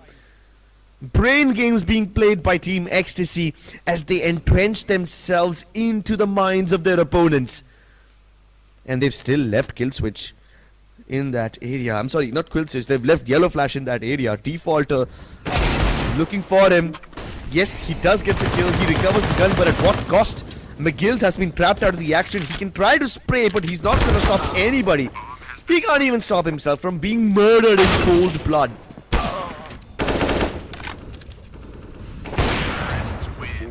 That's all. That's all that Team Ecstasy needed. A push towards mid. Audible fallback. And as soon as Wicked Gaming think that Ecstasy are falling back, they get proved wrong. To be fair, they did rotate towards B in the end though. That was a fake, but even after that fake, they did go forward with the push. So that was just a bait for the one frag that they were holding towards mid, but that was a really good execute nonetheless. Yeah, let's see if we can see a repeat of that one. It's now Wicked Gaming who are facing themselves in the poverty trenches. And Thunder just seems to be on a farming day. He's getting all the kills. And here you go. He tries to get another one too. While all that's happening, fired up the most salty kill that you can ever get. He gets it. No follow-up though. Yellow Flash is a bit faster. I mean, that's exactly why they call him the Yellow Flash. Okay. Wow. No way you were supposed to survive that. Defaulter had him dead to rights. Yellow Flash getting the third kill in for him. Okay. Farming definitely, but it's going to be Flash instead of Thunder getting a frag. Oh, both of them are on 16 kills. Oh, that's nice. A 12-9 scoreline, just a 3-round gap between the teams. Wicked Gaming, they really need to pull themselves up. Need to get back with the rounds. But it's gonna be a full buy finally coming in for them. So hopefully we see something in this round. Yellow Flash and two more players pushing into its second mid. It's gonna be McGill's. It's gonna get mollied off. Won't be able to hold barrels there. Stuck. Can he get inside apps? Just one player. Or is it two players holding there? Who's two players? Ooh. No, you know what the weird part is? I've never seen anybody use the device smoke on Banana.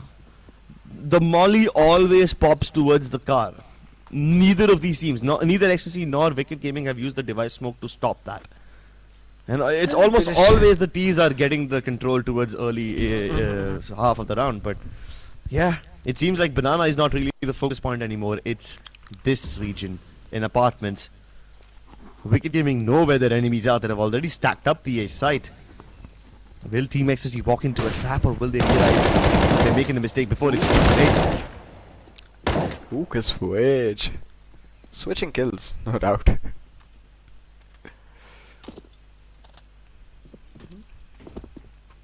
Great 2K coming in.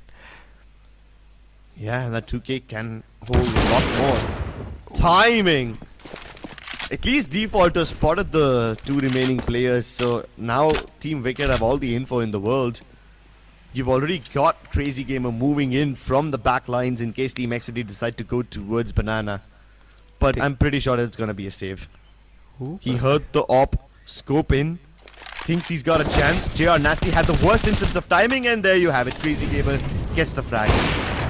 Let's go. Ooh, Nasty! Would have been so cool if he got that third one. If he would have, I guess he could have pretty easily clustered around. There was time for him to go forward with that. But well, he didn't. Though a nice try for him. With Gaming finally finding another round. A 13-9. That info did allow them to capitalize on them. Yeah, of course, it allowed them to capitalize on it. Wicked Gaming basically circling their opponents, laying siege to their plans, like one would in the ancient days.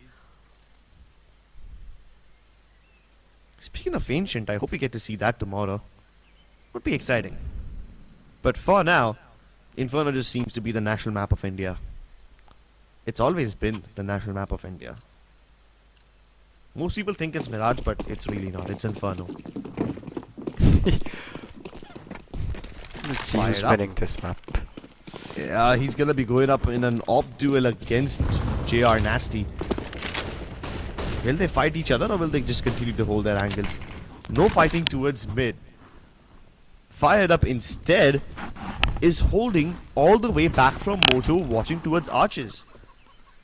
This is a very passive op setup. He can get cut off over here in case the Arches region or the library area gets smoked off. But then again, that only happens when Team Ecstasy get control of the intersection. So far, they don't have that. So yeah, the passive hopping is not really going to be a problem for Wicked Gaming. It does give Ecstasy a lot of room to work with. So I hope Wicked Gaming know what they're getting into. This is a risky approach for them.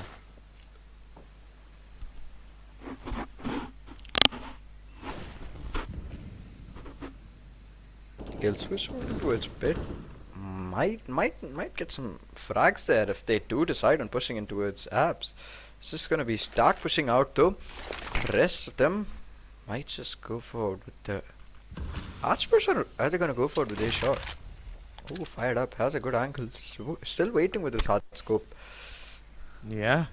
And no matter where they go. Yeah, no matter where they go, they better hurry.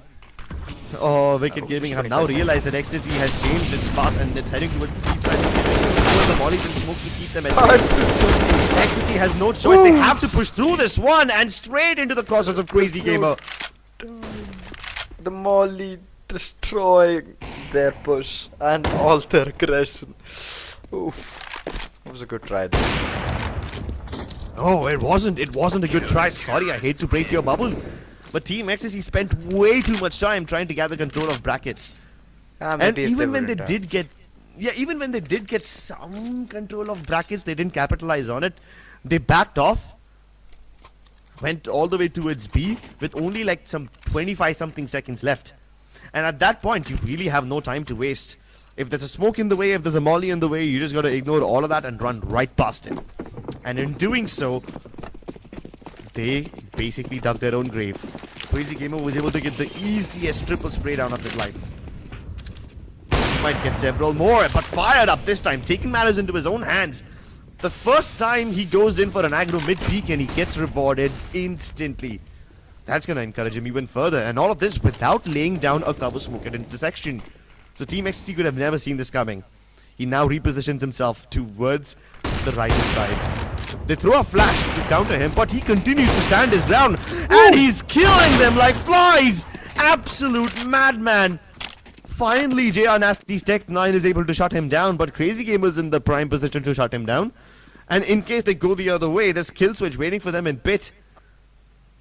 They're about to get the worst instance of timing. JR Nasty caught lacking.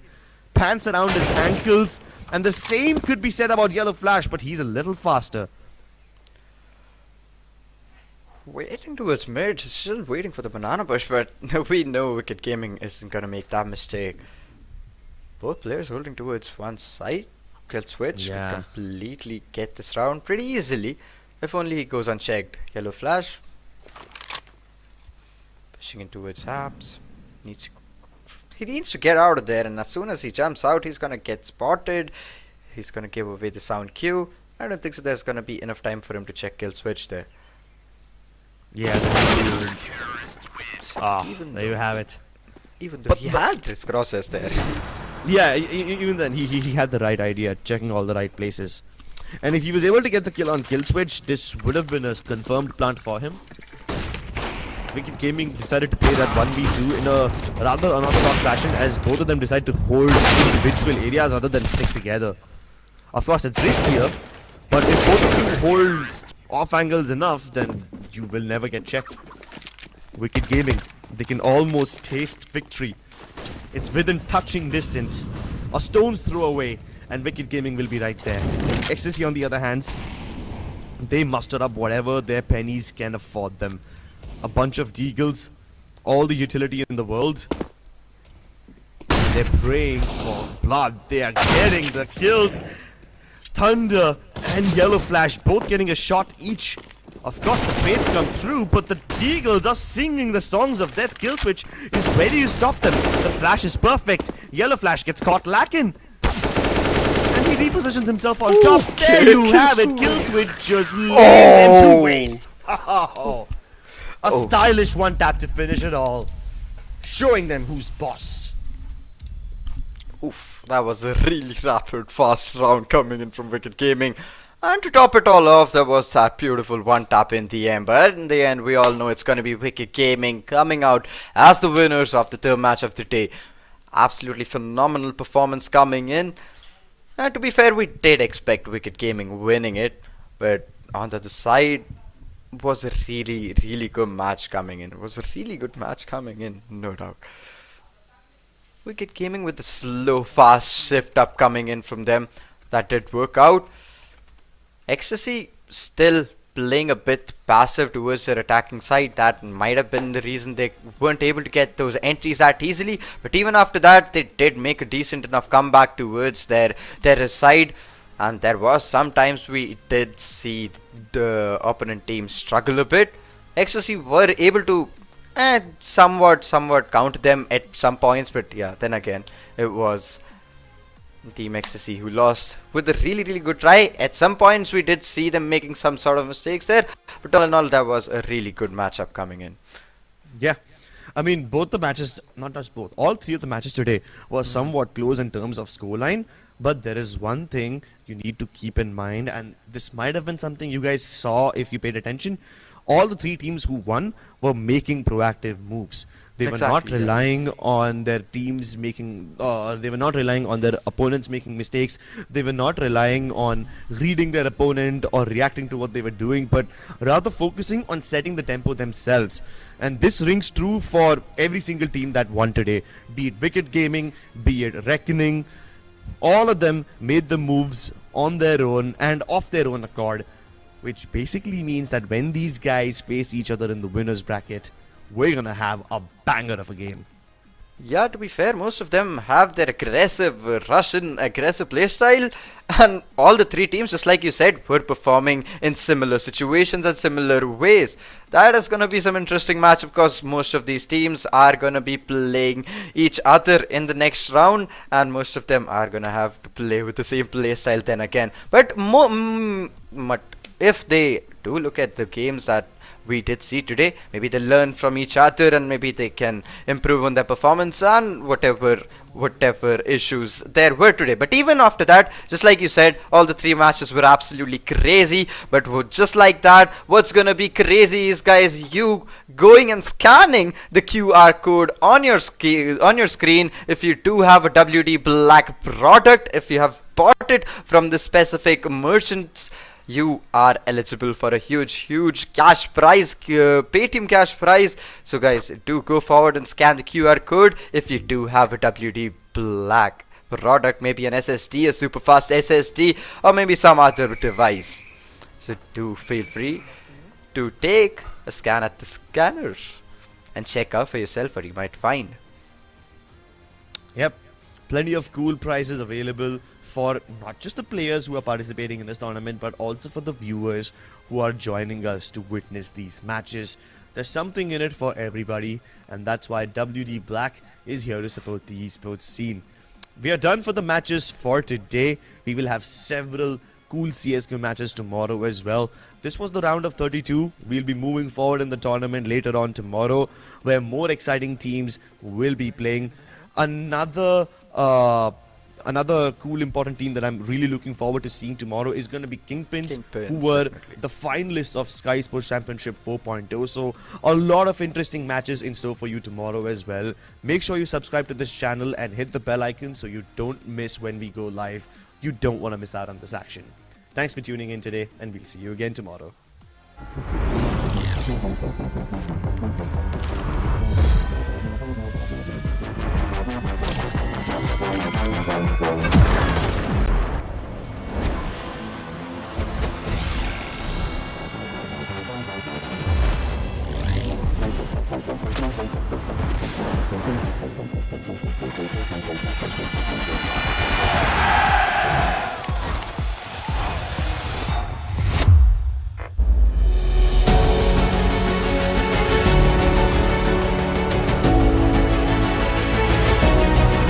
Here, 26 से 28 point चाहिए था. I am waiting. Points calculation.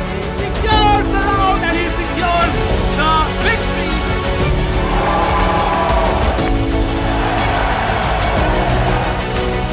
Champion Esteria, congratulations for winning this beautiful tournament.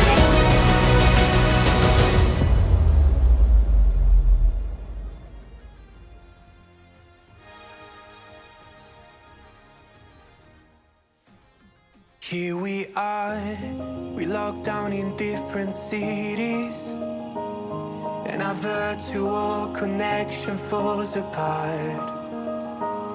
Guess it's been too many years since California. Now the memories of us is all I have.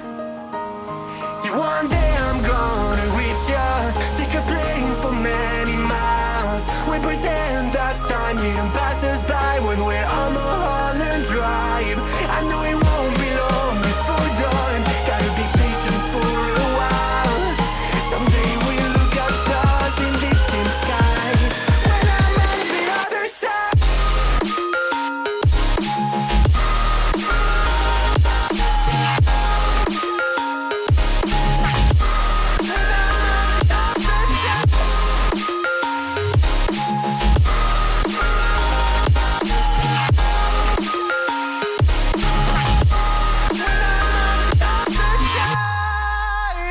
Take me back to the life that we once knew, when the walls weren't closing in like they are now. Cause it's been too many years since California. I wish I could get there, I don't know how. See, one day I'm gonna reach ya, take a plane for many miles. We pretend that time didn't pass us by when we're on Mulholland Drive. I know you